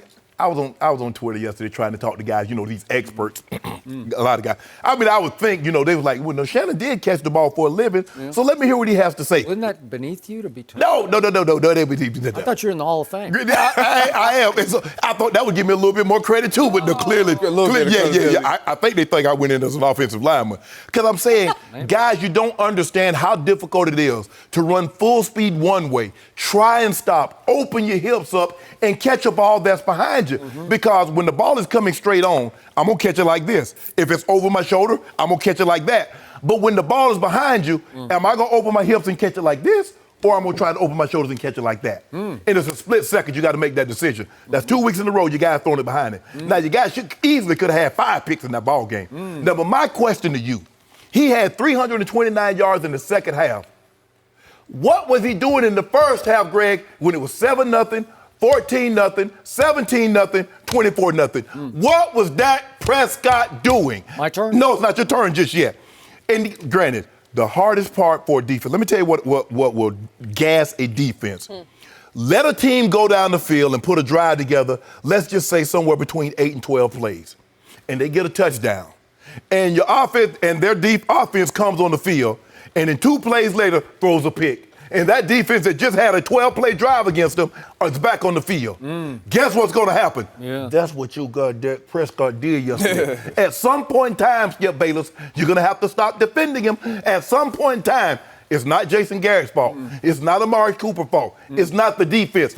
At some point in time, I need you to place some blame just a little bit. You know what, Skip? I ain't going to give him all the blame. I'm just going to give him a little blame. You got to put some of that at Dak's feet. But you refuse to do that. But you head hard. Now, I'm feeling good about myself now, because remember last week we had this conversation. I said I feel real good about my NFC East pick, old Philadelphia Eagles, old walking tour. I'm feeling a little bit better this week about y'all not making the playoffs. Feeling real good. So these two teams are tied at 3-2 atop the NFC East, and now Philly goes to Minnesota. You know Minnesota pretty well. You live there. And guess what? The Cowboys go to the Jets. Could they lose that game? I guess they could, but I kind of like their chances at the Jets. Oh, you like first cousins? Oh, you like first cousins. So in other words, you putting all your eggs in first cousins basket. I think the Eagles have a much higher degree of difficulty than the Cowboys have at the Jets. They absolutely do. Okay, and my quarterback still, I don't know how, he can't throw a lick, but he still leads the entire NFL in QBR. Now, back to my friend Greg Jennings. Greg Jennings says, gotta run Zeke. Zeke. Well, right away, they were running Zeke, and they were throwing it. It was a great mix because they were just gashing the Packers up the field. They go boom, boom, boom, and they go all the way up down to Green Bay's 38-yard line. And then what happens? Could we see that play? This is the throw to Amari that the Hall of Famer across from me says is a horrible throw. What, he missed him by 10 yards? Let's see. Can we see this throw to Amari? Here we go. This is such a bad pass that Amari Cooper said, hit me right in the hands, and after the game he said, the only thing that's really on my mind is the drop ball and the turnover it created. I feel like it gave them a lot of momentum. It did. I got it. That's what I was thinking when the ball was on the way, and those are the 3 worst words in football. You caught balls for a living, you caught balls for a living. It was one of those passes where Dak had to throw it just to his back shoulder because Savage, the safety, is coming full speed head on, and you can't throw it to Savage or he might just cut across his face and pick it. So he throws it right where he can settle in between the corner and the safety and catch it. But his man, it was a you nice can't settle throw. on a man He route. got 2 hands on it. Would Greg Jennings have caught that ball? You better believe he would have caught that ball. I'm in defense of Dak, every single throw is not going to be perfect. And that's not, that can't be our Did expectation. Aaron Rodgers ever throw it right here to you? Yes. Sure he absolutely. Did you ever catch a pass that was like right here? Yes. Sure you did. But the response of Amari Cooper was dead on. He has to catch that. He understands it, and it did give the Packers momentum. And again, he's looking at Savage, and he took his eyes just briefly off the ball, and then he looked back because he thought, this is easy. I got this one because I can just slow up right in in between the safety and the corner, and we're going to have it 1st and 10 at the 15-yard line. They are on their way because they throw it and they run it, and it's been a beautiful blend up to now. And then what happens? One series, well, again, the ball it's just a bad bounce. And I swear, Aaron Rodgers has got a hex over the Dallas Cowboys. I told you that last week, and I'm believing it. I think he's got voodoo dolls. What has happened every time it's Aaron Rodgers versus the Cowboys? Dez caught it. Didn't he catch it? Yeah, he did. Everybody thinks that he caught it. Nobody used it. Then what happens? Mason Crossbar happens in a playoff game. He makes 2 field goals from 56 and 51 that off his foot look like they're misses. Skip, both of them. You saw yesterday Justin Tucker hit one the exact same way as Crossbar, and what did it do, He's Skip? the best kicker in football, right? You know what? Okay, well, he is. He's the best kicker in football. So now we turn back, and so now it's 7-0, and you say, run, Zeke, run. And what happens on 2nd and 10 from the 17, if we could see the next Cowboys series? What happened? Well, watch this. Tell me this is a bad throw, isn't it? Hits him right in the hands, but again, what's going on in Amari's subconscious at this point? I just dropped the last one, so I better make sure I look this one right into my hands. And what does he do, Mr. Jennings? He loses his balance. He didn't look at his hand. He looked into so his belly. gone. Yeah, that's why he's stumping. He He's looked like, I All just the gotta way in the suck bread this basket. in. I got to just pull this right in here, and all of a sudden I'm going to fall off. It's like over the top of your skis, and you fall on your face. Yep. It's a touchdown. It is. But they got to run Zeke. They got to let Zeke eat. Run, Zeke, run. Okay. It's going to be 7-7, and the roof is going to come off Okay, the Skip, top they of the didn't building. get a touchdown, No. but you got a first down. Okay, so what did you do after that? Okay. What the plays after that one? My defense couldn't stop. No, you on offense. Huh? You on offense. No, I'm just saying they lost all their momentum and they couldn't do anything. And by the way, Green Bay is really good on defense. Aaron's been just raving about the defense. Aaron Rodgers has, because he should be raving about Aaron Jones, who saved him yesterday. But the point is, Green Bay's secondary is hellacious, fast, and good, because all those kids are playmakers back there. And I know they're kids, but they're really good, and they're all good in man coverage, right? So what happened? You added two. It's maybe the best tandem pass rushers in football. Fridge, yeah. So I lose I don't have the star left tackle, and then I quickly lose the star right tackle. Mm-hmm. Against those two guys, the two Smiths, they are in my quarterback's face the whole game. They're hanging on his shoulder pads the whole game. They're trash talking him the whole game. And yet, here he comes back. And in the second half, all he did was throw for 329 yards against that defense. But he's a bust, says the Hall of Famer, and he's inaccurate. How can you be inaccurate and throw for 329 against that defense? And by the way, they weren't playing prevent in the second half. They just kept doing what they do. They were playing in your face, across the ball, man coverage the whole second half. How do you do it? Greg, Dak can't play. Greg, my thing is, look, do not set my house on fire and then put it out and say, man, I saved your house. That got him in this hole. Can he play safety? No, he wasn't playing quarterback very well in the first half either. Did they ever stop the Green Bay offense? Well, finally, they started to draw a beat on it. Are you allowed to score a touchdown on offense, Greg? Can the quarterback score offense? Because he had 17-0, Guess what the 24-0. score was early fourth quarter? It was 31-17, and Dallas had seized back all the momentum. And then what happened? Offense and then defense, what happened? they had just made Aaron Rodgers punt on 4th and 20. Yeah. And they get the ball back, 1st and 10 at their 34. And what happened? You threw a pick. Robbery of the game happened. That's what happened. This is the turning point of the game, because here it is, and Kevin King mugs Michael Gallup. This is assault and battery. He's slapping him past 5 yards. He's pulling his head down. It's like the most outrageous pass interference I've ever seen. He throws him off his route, and then he runs his route for him, and Dak throws it where Gallup was supposed to break. Greg, you got to get open. You got to make that play. Oh, okay. You got to make that play. Should a flag have been thrown? You better believe it should have. Nope. Should Jason Garrett have challenged that? Would he have won a challenge on that? You better believe he would have. But he was out of challenges. Why was he out of challenges? Because mid-third quarter, he challenged an Anthony Brown pass interference on Valdez-Scantling that was clearly pass interference. And he got his pride up, and out of spite, he's going back and forth with the head referee who warned him, don't try to challenge that. He clearly got there early. And Jason Garrett says, basically, screw you. I'm going to do this. The ref official say, you don't think it was pass interference? Throw the flag. All right. Throw the flag. Oh, you just lost. And then at the end of the third quarter, obviously Amari catches the ball and gets 2 feet in bounds, and Jason's out of his mind and throws down the challenge flag and gets verbally abusive. Yeah, he's verbally abusive. 15 more yards, but again, that's your second challenge. Over. You're done.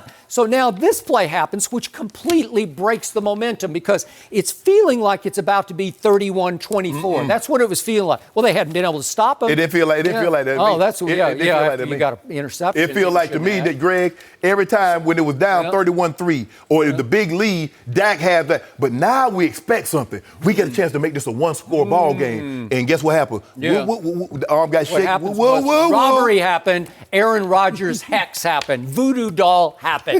You know it, and I know Skip, when I say you have to get Ezekiel Elliott more involved, it's not just the running game. When we look across the line or across the field, Aaron Jones was involved in the passing game. He had 75 yards receiving. He did. Yeah. Ezekiel Elliott can do that and provide that for Dak Prescott, especially when you're struggling. Okay. If you're throwing interceptions and you're throwing the ball off target, get on some easier throws. And the guys were open. He wasn't struggling and he wasn't throwing the ball off target. He threw one bad throw that was picked in the second quarter, and that's it. He deserved one interception. The first one, Amari Cooper should have caught. The first one was not on him. And the third one is a mugging that should have been overturned. What about the one he threw in the end zone, Greg? Okay. Who's that on? You know what? I don't know. It must have been on anybody. But did that count? I don't have it in my the three county. The other three county. Hey, hold on. What about Kevin King when he undercut Amari? I mean, he undercut and dropped it? Yeah. Okay. Yeah. Whose fault was that? Did it happen? See, you can't do this. Well, Dak had a couple of drops. What drop? Did? And Aaron had a couple of drops. But the difference is, you see Aaron hitting his guys in stride. There's a difference between you play with Aaron Rodgers. On one third down, Dak hit Amari on a little quick slant, just hit him right in the hands, and he just dropped it. Okay, he dropped it. And that's the same receiver who had, 221 yards? But, Greg, when you play with Aaron Rodgers, you play at Brett Favre, the great quarterbacks, what they do is that they hit you and give you an opportunity. Instead of having a 30-yard gain, you get a 45, 50-yard touchdown. And what Dak does, Dak give guys, they catch the ball, but it's 15 yards. No, Aaron Rodgers giving his guys an opportunity to get them tubs. Your guy's not there yet. Well, my guy threw a tub to Michael Gallup, then he threw another sweet one up the sideline to Amari. He needed two more. Touchdown. He needed two more. He was about to get another one, and then Kevin King happened, and they got a gift field goal. They went nowhere and got a gift field goal, and now it's too much. Now it's 34-17. And somebody that looked at this game, somebody that didn't watch this game, man, Dak balled out his mind. Yes. It was never close. Really? Boy, I think it felt somebody was sweating up in Bel Air, up in his mansion up there. Somebody was sweating. Me and my dog was sitting there like, Daddy, we got this one. Rodgers wasn't sweating. He has now won 7 of his last 8 against the Cowboys, including the postseason. Hex. And all these numbers. I tell you what, let the Super Bowl be held in Jerry World again. Packers go back and win. Really? Right. They don't lose in You Jerry got a World. new pick now? You got Green No, Bay? it ain't in Jerry World. They're just waiting for it to be on Jerry World, and then they going back to win it again. Okay. Either way, it's good to have you, Greg. Always a good time. No mercy. Well, how about this? Kyler Murray and Cliff Kingsbury got their first NFL win in a game that came down to the wire against the Bengals in Cincinnati. Kyler had just under 100 yards rushing, along with a touchdown and 253 yards through the air. The rookie QB also led the Cardinals on a 2-minute drive that resulted in the game-winning field goal as time expired. Fox NFL analyst Michael Vick joins us now. Good to have you, Michael. Thanks for having me. How much improvement did you see yesterday in Kyler's performance? It was a great deal of improvement, and you've seen it in the final drive of the game when he led his team down the field to kick a field goal to win it, and that's not easy as a rookie. Right. And even though they had won 3-1 or whatever the record was at the time, or 0-3-1, he still has to, put this team in a position, carry him on his back the best way he can. And I think in the passing game, he looked just as good as he's done all year. I think he got some help from David Johnson, and the 93 yards rushing was probably the biggest caveat in the game. Putting it on the ground, picking up some key first downs, and using his abilities to put the team in position. That's the maturity. That's what I wanted to see from Kyler Murray. I didn't think he did it enough early in the season, but now I think it's all coming together with the help of Cliff Kingsbury and the offense evolving week to week. Probably seeing some things that's happening around the league with other quarterbacks. And it's a copycat league, but it doesn't matter. If you can do it and do it efficiently, then it helps. But I was just impressed with the way he drove the team down the field. And yes, it was the Cincinnati Bengals who are struggling. But regardless of that. That's putting it mildly. Yeah, you still struggling severely. But this is the NFL, and you still have to make the plays that need to be made. And I think Kyler did that in a critical moment. He did. I'll give him credit. winning a road game, as Mike mentioned, is never easy, especially as a rookie quarterback. Going on the road to win is the most difficult thing to do in the NFL. Going on the road to win as a rookie is even more difficult. But as Mike mentioned, it is the Bengals. Skip, you and I used to talk about it for the past 3 years. Everybody, fire Marvin, fire Marvin. I see you guys, you don't remember what the Bengals were like before they got Marvin. Now I bet you there's a bunch of people wishing they had Marvin because now look at them, Skip, lifeless. I think the biggest caveat in all of this, Skip, Kyler Murray played unbelievable. I thought he was more assertive in his throws, but Skip, 38 rush attempts for 266 yards. That will make a quarterback's job a lot easier on the road. Who was the leading rusher? He was 10 for 93. He led the team. He led the team in rushing. He got David Johnson, got 91. Edmonds got 68. Yep. You can win with that formula. And on the last drive, it's not easy. Game-winning drive because a lot of things can go wrong. You know, hey, we tie ball game. They's like, look, I love the scramble. Skip, you know, in the previous game, what he would do, it was like he was trying to prove something. I'm going to prove people that I'm going to protection breaks down. I'm going to keep my eyes down the field. Yesterday, he said, screw that. Protection break down, I'm getting up out of here. I'm gone. Yeah. He did that on the final drive, picked up 24 yards. He's starting to become more assertive. Yep. He's starting to become more sure of himself, not only running the football, but throwing the football, and he got a victory. Feel for the game. But they got to improve in the red zone, Skip. Okay. 1 touchdown and 6 chances. They're, third worst in NFL. They're only getting 30% TDs on their red zone opportunities. You won't win very many games like that. You got very lucky that you're playing a team really bad in Cincinnati, but if you go 1 for 6 in the red zone, that's a recipe to get your butt kicked, be at home or on the road. So 10 rushes for 93 yards. That's kind of Vic-like, right? That's kind of, that's like the Michael Vick experience-like stuff. It is. Right? Yeah. So just for the record, just for some perspective, Cincinnati rushed it for 108 yards, and Andy Dalton threw for 262, 2 touchdowns, and no interceptions. So it wasn't like they were that awful. No. They're still a legitimate pro football team, albeit a struggling one. No, they're just a pro football team. They ain't legitimate. They're just a pro football team. I think they're legitimate. So I told you that the biggest achievement of the year to me so far as an upset goes, was Arizona in a rookie's debut at home, his first NFL start. They tied a Detroit team that has proven to be pretty good, right? Fair, yeah. Yep. And they did it because Kyler Murray in the fourth quarter and overtime threw for 238 yards in that game. I'm just talking about the fourth quarter and overtime. He's 20 of 29, and obviously they decided not to go for broke at the end, and they just settled for the tie. Okay, and you couldn't really condemn Cliff Kingsbury because he might have thought this is the best shot we got at anything, right? But they did go to Cincinnati and win. And by the way, they went to Baltimore in week 2, and you watched that game against Lamar Jackson, and Kyler hung in there pretty well, and they were still in the game midway fourth quarter. And then they had tough home games against Arizona and Seattle, and he didn't look so good because Arizona and Seattle have pretty good defenses. Yes. And they were all over him. And I agree with your point. I kept saying, run, just take off. Right. Because that scramble that he made in that last drive, if we could see that again, that was vintage Oklahoma Sooner Heisman run. Because that's what he used to do. Right. He averaged 100 yards a game last year by doing that. And you know what I love about this little man, and he's a little man, he's never in harm's way to me. No. And you guys say, well, he can't take the punishment up here, and he can't unless he avoids it. Yeah. Right. And he's got that built-in sort of self-preservation mechanism in his brain. I don't know what it is. You didn't always have it, especially in Atlanta. You took some shots. You took some shots in Philly. But this little man, because he's always been, as Cliff Kingsbury said, he's always been little. But you know, right? sometimes guys fall into the trap where he has to learn to throw the ball from the pocket. Yeah. And before they mature, they start hearing that, and it's like, okay, I'm going to be a pocket passer. That will come over time. Yeah. Steve Young had to learn that. Those are traits that are young. I got it. Robert Griffin, I kept saying, he is so gifted. He's an Olympic, what was he, a hurdler? Yeah, he was a hurdler. Yeah. But he's got Olympic kind of burst to him. And when in his rookie year, he would run, and then he couldn't figure out how to get down. I don't know, like some guys say, I just don't know how to slide. They brought in one of the Washington Nationals, the coaches, to say, get down. Yep. You know, you got to start like this. You put one foot out in front of the other, and you slide across the grass. Kyler can really get down. You saw him at the goal line.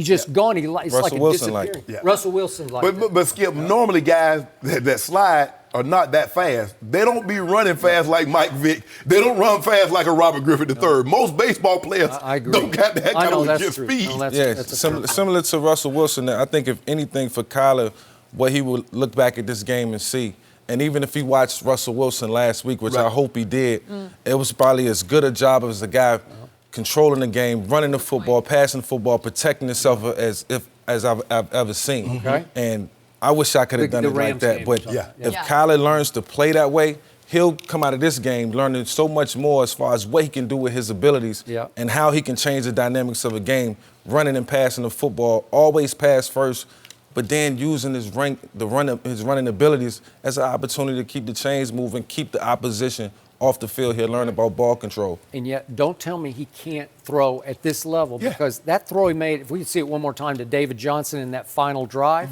that's pretty sweet, man. Right. He just dropped it right down the chimney to David Johnson. Right in the This bucket. is a pretty good Oh, yeah, throw. that's a bucket throw. And he's a great thrower. I mean, But, you know, That'll work. the thing that concerns you, Skip, I don't think anybody said he couldn't throw. The question was, can they protect him long enough so he can have time to throw? In that situation, they locked it up pretty good, gave him a clean pocket. But for the most part, he hasn't had an opportunity to throw the football because they haven't given him a whole lot of time to throw it. Yep. So who had the most targets?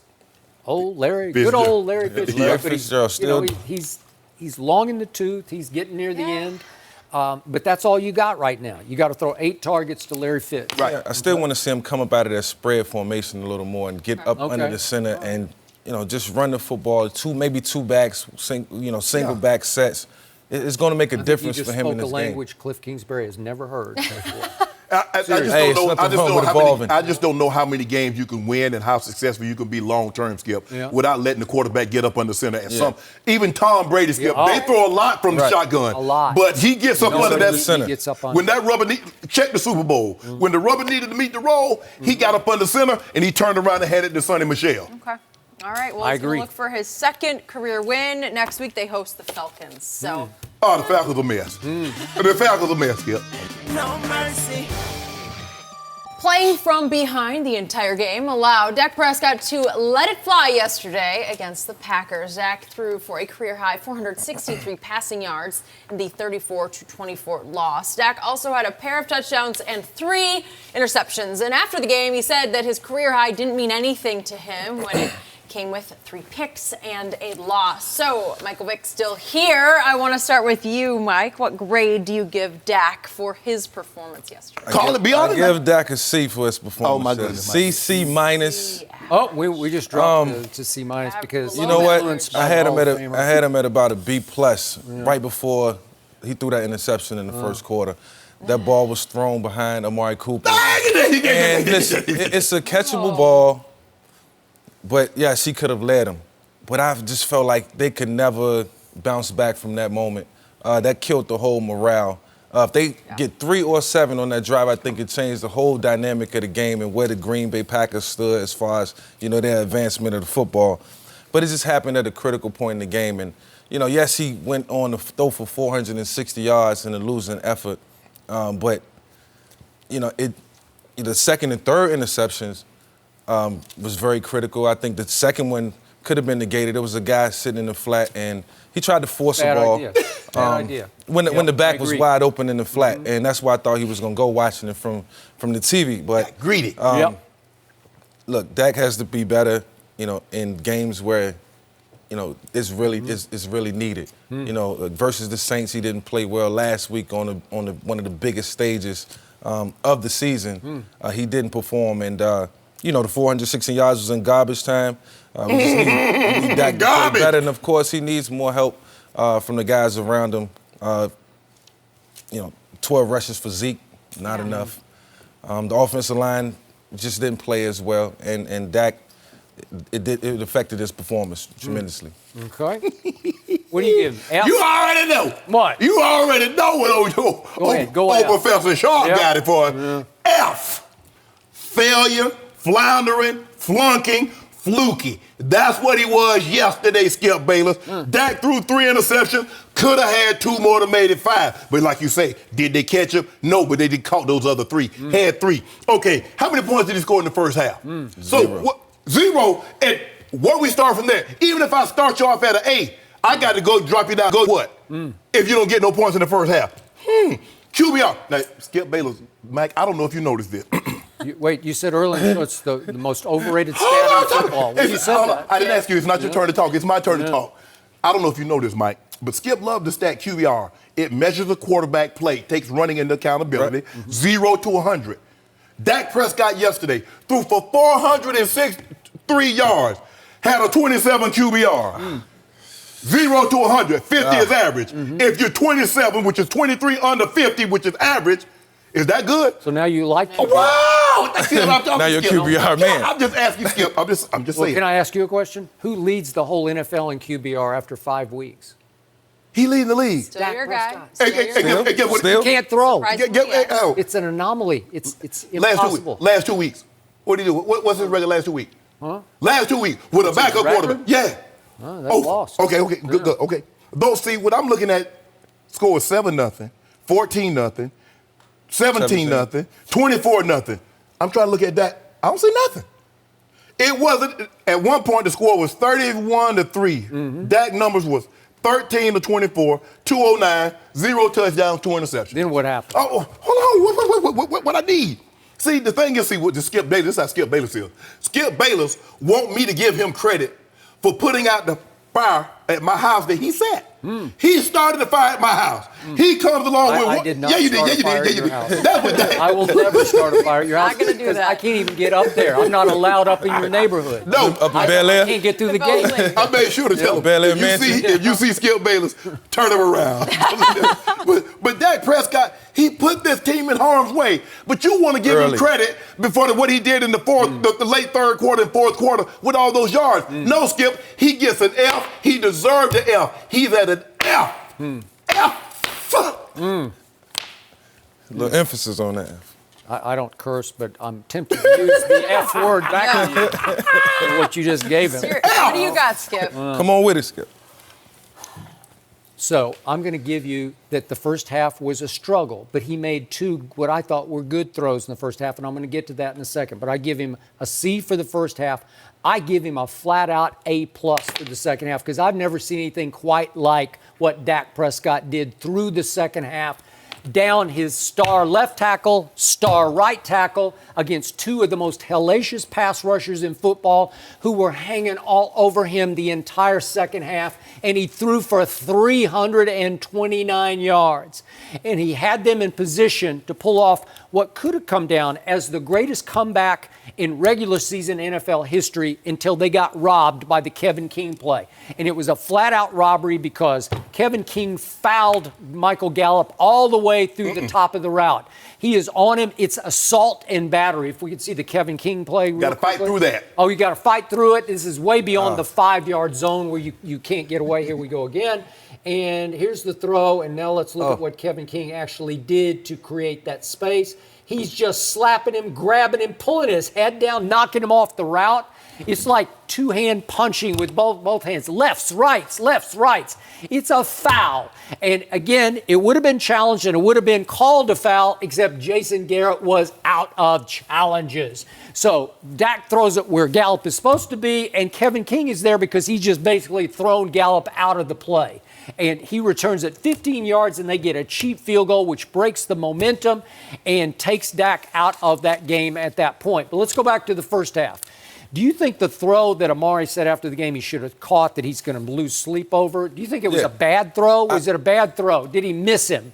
No. Let's see it one more time. This is the throw. Is it a little behind him? Well, it's a little behind him because he doesn't want to throw it to the safety because Darnell Savage is just sitting there waiting, and you can't lead him very much on this throw. You got to throw him into the space that's open because Darnell Savage is going to come on the run because that kid can fly.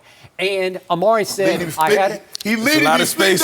It's a lot of space in the middle of the field, Skip. It was a lot of. Here's Amari's quote. That safety was on the other hash. Amari caught 11 balls for 226 yards. He says the only thing that's really on on my mind, this is after the game, is the drop ball and the turnover it created. I feel like it gave them a lot of killed the momentum. morale. I got it. That's what I was thinking. And those are the 3 worst words in football. Skip, I got it. Skip, I got it. That's a difficult catch. I know, Skip. Not difficult. Yes, Skip. It's tough. It's a tough catch, Skip. I dropped the 2-point conversion in the divisional round. The same play, running the slant. John threw it behind me. I should have. You just said you dropped it. I dropped it. Was that a bad throw? Yeah, it was a bad throw. Would you categorize it as a bad throw? John, a bad throw misses him by 5 yards. And you say he was open, you missed it. You threw it as his feet. Listen, when they're in the film room this week or today, and Dak see the ball location, he's going to say to himself, I should have made it. Got to give him a better ball. Now we got to see the next. I should have made the next catch. series. What happens early in the next series? What I happened? see this throw, and I'm giving him a C for the first half. But if we could see this next throw to Amari, Amari's got the demons in his psyche. He says, "I got to catch this one because I just dropped that one." And look at this. This is not a sweet throw. Hits him right in the hands, and he's looking it in. He's looking it in, and all of a sudden he loses his feet, and he falls on his face. Let me say something about this play, Skip. I mean to cut you off. When I was watching the game and I'm watching everything that's happening, when he ran that out and up, after the out, and when he went up, that ball should have came up way quicker than what it did. Yeah. You really think so? He hitched in the pocket. He backed up a quarter step, and then he let the ball go, and that's why the ball was just late. breaking open. If he throws the ball on time, hang it up, then Amari Cooper catches it in stride, and he runs it all the way to the end zone. If he keeps his feet on the throw that was made, does he score? Right there, that's that back pedal. Okay. Does he threw it score? off his back If he foot. doesn't lose his balance, does he score? Yeah. Yes, he scores. Yes. So I think the play was executed. But if the ball location was in the right spot. But they got a first down on the. So what did they get out of that play? After that play, right there, that was the first down at the 50, I don't think they at scored. the 40. Yeah, I don't think they scored. Then it goes, whoa. So what Now. I gave him a C. Should be catching the ball now. But is that not a good throw? I still think it's a good throw. Still a good throw. It's on maybe it's not. Maybe it's a tick late. But is it? I can't with you, Is Skip. it in the bread basket? I can't. Skip is this type in this relationship. Some things have happened in the relationship, and all of a sudden you show up with a gift. Maybe it's a nice Rolex and some flowers. Okay, that's a nice gift. But that don't excuse the behavior. You want to give him a nice grade. That does not. A B. I give him a B. That does not excuse the behavior of the You gave game. a man an F for throwing for 329 in the second half with 2 pass rushers hanging all over him. Do you know how much mental and physical toughness it takes to stand in against those 2 guys the whole second half? I know the man wants $38 million a year. I know he wants to be the highest paid player in the NFL. You got to go earn it. Okay, you got to earn it. You just got to go get it. So there's no way you should pay that guy, right? I would pay it. You would? You gave him an F? I don't give him an F because 400 yards is like uncanny. It's hard to throw. No. In garbage time. Yeah, garbage. In garbage time. Garbage. When they're probably in the cover 2 shell, backed up. Garbage. Hit everything. It's harsh. He's garbage. That's like giving There you go, Skip. You take Better days are ahead, Skip. Better days are ahead. I said he got all those yards. Skip, I'm trying to say when it's 7-0, 14, 17, 24, that's his opportunity. If he's doing that in that situation. He can't play safety. The defense was horrendous. It didn't look like you know what? The Dallas defense deserves an F. It didn't look like he was playing quarterback very well, throwing interceptions. Plenty of years I wish my defense played better. He threw one ball that should have been picked and was. Well, Kevin King had another opportunity and dropped that one. Okay. Well, Amari had another opportunity and dropped that one. Yeah. Okay. That second pick was crucial. Yep. Yeah, tried to force that to do it, take the flat. Okay. All he had to do was throw it in the flat, Skip. But it's desperation. What you desperate for? You're falling behind 17 points and you're like shell-shocked. Let me ask you, I just want to know one thing. Let me ask you, do most quarterbacks throw an occasional interception? Yeah. I mean, Except my homeboy. You grade him like he's Tom Brady. My homeboy. And he is Brady, Tom Brady got a bunch of picks. My homeboy ain't got no picks. Do you know my homeboy ain't got no picks? What do you give Mahomes for last night? C. Scored 13 points. C. C? C. Boy, by his standards, he's a runaway MVP. That'd be at least a D. Going into the game, he was runaway. He let Russell Wilson, he let C-Mac, he let run CMC back into the picture. Here we go. But I'm talking about your guy, Skip, baby. Yeah. At some point in time, Skip, it's okay. I love my guy. I want you to love your guy. But there you We're go. going to need him to step up. F, need him to step C, up big. D. Jeez, we're all over the place on this one. We're going to agree to disagree. Mike, good to have you. Thank you. No mercy. After Snoop's visit last week, Undisputed announced the Drip Bayless t-shirt giveaway on Friday. All you had to do was predict a headline for the Packers-Cowboys game using the hashtag Drip Bayless contest, and Skip would like to share some of his favorites. Well, this thing, it took off. The hashtag was trending all day on Friday, so you know we got some good ones. Skip, what are your favorites? Yeah, this took much of my Saturday afternoon, calling through all these. Shannon was out by his pool, I guess. I don't know. I was hard at work. But first, I will read 2 headlines that predicted the Packers would win. First one, Jerry agrees to formally change stadium to Aaron's World after Packers beat Cowboys again. Well, yesterday, that would have applied to 2 Aarons. It could have been Aaron Rodgers or Aaron Jones. Next headline, 0 Dak 30. Packers 30, Cowboys 0, and shockingly, it did get to 31-3, so that was actually pretty close for a while. Now I'm going to read a few headlines that predicted the Cowboys would win. Okay. Pack will need collective intravenous drip after Dr. Dak operates on Sunday. He did operate in the second half, hashtag Drip Bayless. Lost a patient earlier, though. Oh, okay. Now, next headline, A fraud not good enough for Prescott. You like that one, Shannon? Prescott? That's pretty clever, right? And I thought Aaron was just okay yesterday, but boy, Dak was pretty godlike in the second half. Shannon doesn't think so. Next headline, Dak in the saddle again. I just like it because it has a nice ring to it, and he was back in the saddle in the second half. Shannon disagrees. And finally, discount double Dak. Remember the old Aaron Rodgers commercials with the championship belt? Yes. Right? Yep. Okay. Those are good. Thank you. Good stuff. And thank you for the flood of entries that we had to cull through. And the T-shirts are in the mail today, and I'm not kidding about that. All right, we're going to get in touch with all those winners because those Drip Bayless T-shirts, those are one of a kind. One of a kind. I'm going to have to start wearing mine again. Let's go back to talking about Skip's Cowboys. At the end of the third quarter, Jason Garrett received an unsportsmanlike conduct penalty after throwing a challenge flag.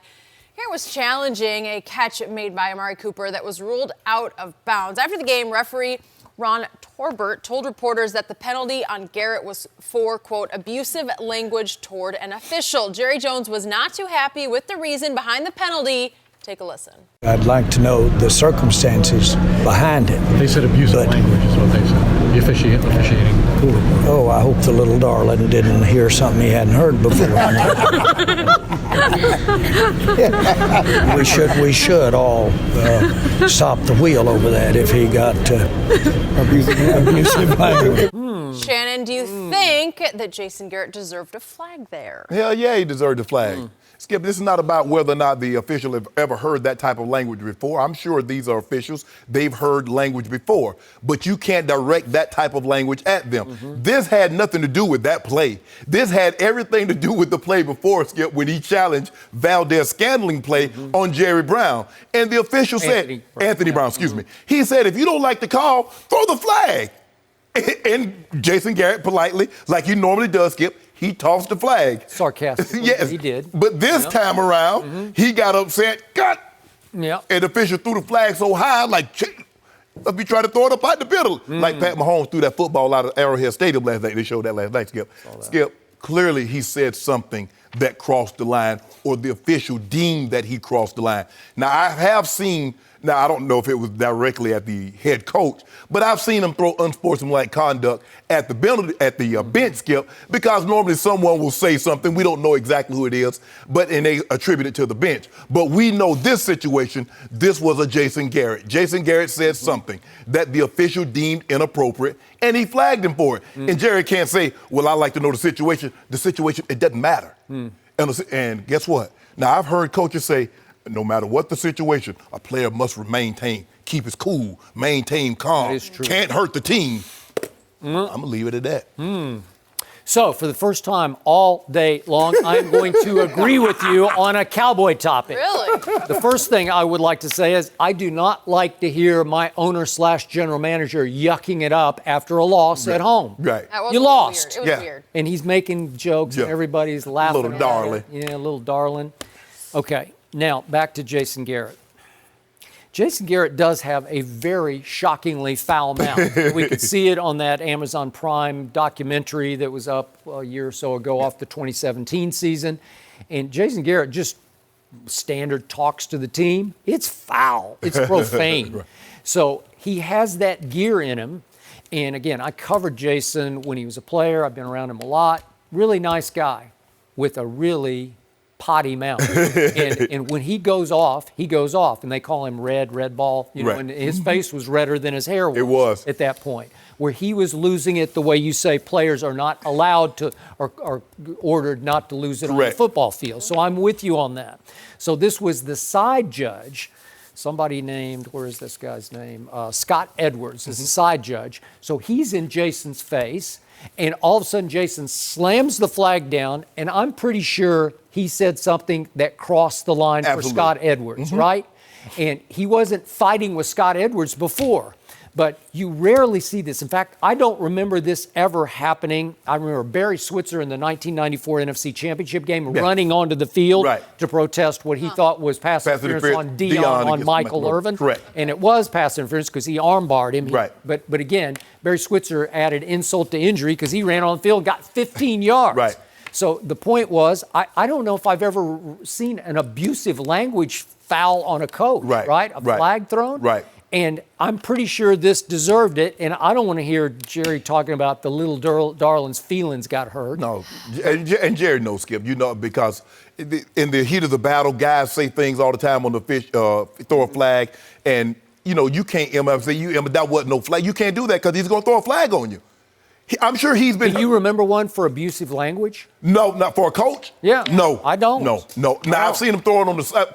Someone from the sideline, a player, has yelled something and he heard it, and they throw the flag. But never, not in my 14 years have I heard the head coach get a penalty like that. No. So did it fire up the Dallas Cowboys? I don't think so because, you know, if it did, it'll be the first time Jason Garrett ever fired up my team. Seriously. Because whatever emotion he showed there, wouldn't you like to see it just one time pregame? Because all I know is he's Coach Clapp on the sideline. But Skip, that's not his personality. He's not a guy that's going to give that fire and brimstone type pregame. He's not Jimmy Johnson. So he stay in his lane. His lane is, good job, guys. We'll get the next one. That's a good job. What a play. What to hold him out of the end zone defense. What to hold him to 3. That's what he's good at, Skip. Usually I just want Coach Clapp to stay out of the way. Well, he stayed out of the way, but he got in the way on that one. He got in the way on that one, and fortunately they eventually overcame the 15 yards because they did go down and score. But the thing was, Skip, it was 1st and 25, and they picked up 27 on the next play because they hit Zeke. Because Rashawn Gary, they had Rashawn Gary covering the back. They did. And he took a step forward and they ran Zeke on the rim. Yeah. But you can't have that. I get it, Jason. You were upset. But you're upset at yourself because you challenged something. Skip, for me, I'm not challenging pass interference because from what I've seen, they are very hesitant to overturn that. Unless it's the Kevin King pass interference. Overturn. Skip, we've seen it even in slow motion where obviously it's pass interference. And because everything looks worse in slow motion.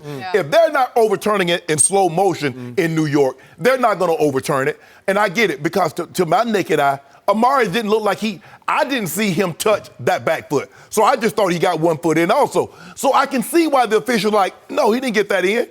I don't know. He did get it. He did. And once they showed the replay, I tweeted, that's a catch.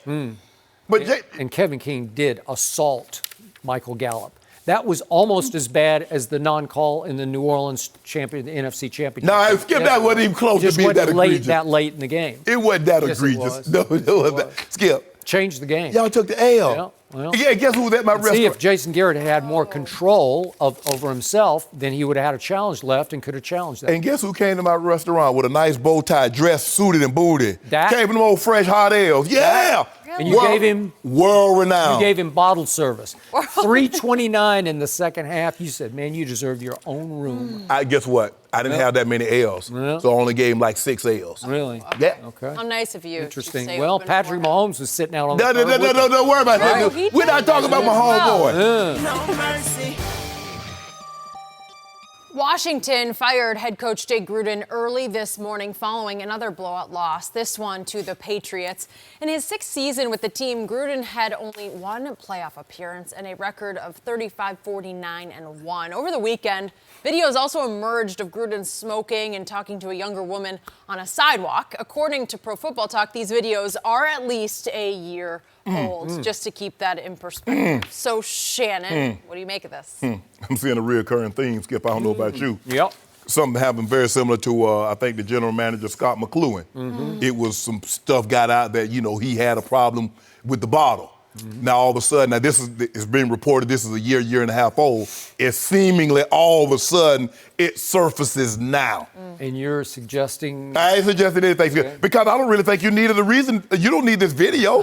The dude is 14 games under 500. I mean, what? He lost to the Patriots, so you're going to fire him after losing to the Patriots. Really, Skip? You could have fired him a year ago, and nobody would have batted an eye. 2 years ago, no one would have batted an eye. Now, after the video supposedly surfaces, this was the final straw. But yeah, it was a good old time, He's like, hey. And then Skip, he just like, took him a little toke, one last toke, and then he saw the camera, he's like, damn, they got me. Maybe if I can win like 5 or 6, maybe if I can go 10 to 5. Let me ask you a question, Skip. He 5-0, he 4-1. What's the chance that video comes out? I didn't think so. Look, coaches, now we didn't have a ton of coaches. One thing that has not changed, the owner has not changed in 20 years. That hasn't changed. And I believe in the last decade, the guy that's running the front office has not changed, Bruce Allen. Now, there's a recurring theme here. You've gotten a lot of different coaches. You have a lot of different players. A lot of different quarterbacks. Oh, yes, and the owner of 2 decades and the guy running the ship for a decade. Yep. So let's start with that. Cleanse that. I can't believe Jay Gruden lasted this long.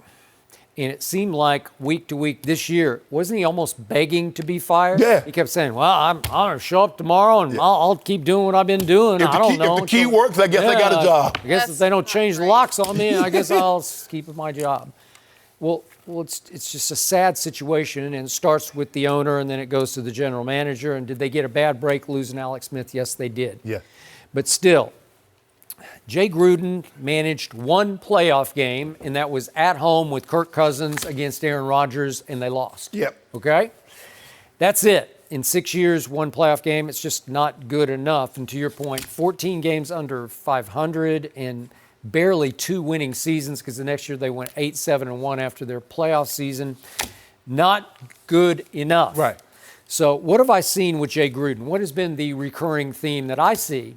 He's got a lot of John Gruden in him, in that this man is hard on quarterbacks. Do you remember how hard he was on Robert Griffin III? Yep. As he tried to come back from that horrendous knee. But he got the job, Skip, because he said, I could fix Robert. Yep. Because look at what I did with Andy Dalton in Cincinnati. And Robert has way more talent. Okay. But then publicly, again and again, he would be asked about Robert, and he would just be so dismissive and so very sarcastic. Disrespectful, yes. Very disrespectful. Absolutely. And the position is hard enough to play without the head coach just sniping at you. Correct. Through the media, putting you in a bad spot. Like it's always your fault, it's not the coach's fault. Correct. And then Kirk Cousins. Did Jay ever buy into Kirk Cousins? They never bought into And that goes, I fought Daniel Snyder, I fought Bruce Allen, I fought Jay Gruden, because Skip, what you're doing, you're betting against yourself with Kirk Cousins, because you wouldn't give him a long-term extension. You're basically going year to year. Skip, why not just move on and go into the draft? One way or the other. You see what Andy Reid did, Skip? Andy Reid traded first-round picks to move up. You see what Chicago did? They traded first-round picks. You go in the draft, you don't like what you have, you mortgage something in the future to get a guy that you say, I can build with this guy. Okay. Jay Gruden is reported Jay Gruden didn't want Haskins. He did not want him. But the owner wanted him. The owner's always going to win out. I know. Coach Belichick got a bunch of Super Bowl rings, but he don't have veto power over the owner. Has Jay Gruden been hard on Dwayne Haskins? I'll bet he has. Yes. And again, has Dwayne played well? He's not played well. Is it time to see what he's got? Yep. It's time to see. Yes. It's probably time about 3 games ago to see what he's got. And so whoever the interim coach is will... Bill Callahan. Bill Callahan, who's been a head coach in Oakland, obviously got him to a Super Bowl. Correct. I like Bill Callahan. I think he'd still be a candidate to be the permanent coach, but we'll see. But he'll be nicer to Dwayne Haskins. He'll put him more of a comfort zone to... to see what he does have. Washington is a mess. Yep. Its owner is a mess. Yep. And the guy that's running the ship for the owner, Bruce Allen, is a mess. Yep. No mercy. The undefeated 49ers are facing the Browns tonight in San Francisco. Head coach Kyle Shanahan heaped praise on Baker Mayfield ahead of the game, saying that he loves his competitive nature. So, Shannon, what shot do you give Baker and the Browns tonight? Great shot. 48% chance of winning. But I'm going to take the 49ers because I think Kyle Shanahan has these guys playing unbelievable football. I'm looking forward to the matchup, Richard Sherman on Odell Beckham. Sherman's look like he's rounding back into form, coming off that injury, off the Achilles injury. Yep. So I'm really looking forward to that matchup. But the Browns they showed me something against the Ravens, going on the road, doing what they did in the fashion in which they did it. It's going to be a great game tonight. I'm looking forward to it. So I'm picking the Browns strictly with my heart, not my head, because I think we've all been sleeping on the 49ers. I have not paid huge attention to the 49ers, but I will tonight. Right. And the reason I don't love the Browns to win this game, they're 4.5-point underdogs, is they still don't have Denzel Ward and they still don't have Greedy Williams at the corners. And those are two really good young corners that could have made a difference tonight. They made the trip, but they're expected not to play. But Baker does have Odell and Jarvis healthy enough to play. And you know what? I love Baker in prime time. He will put on a show tonight.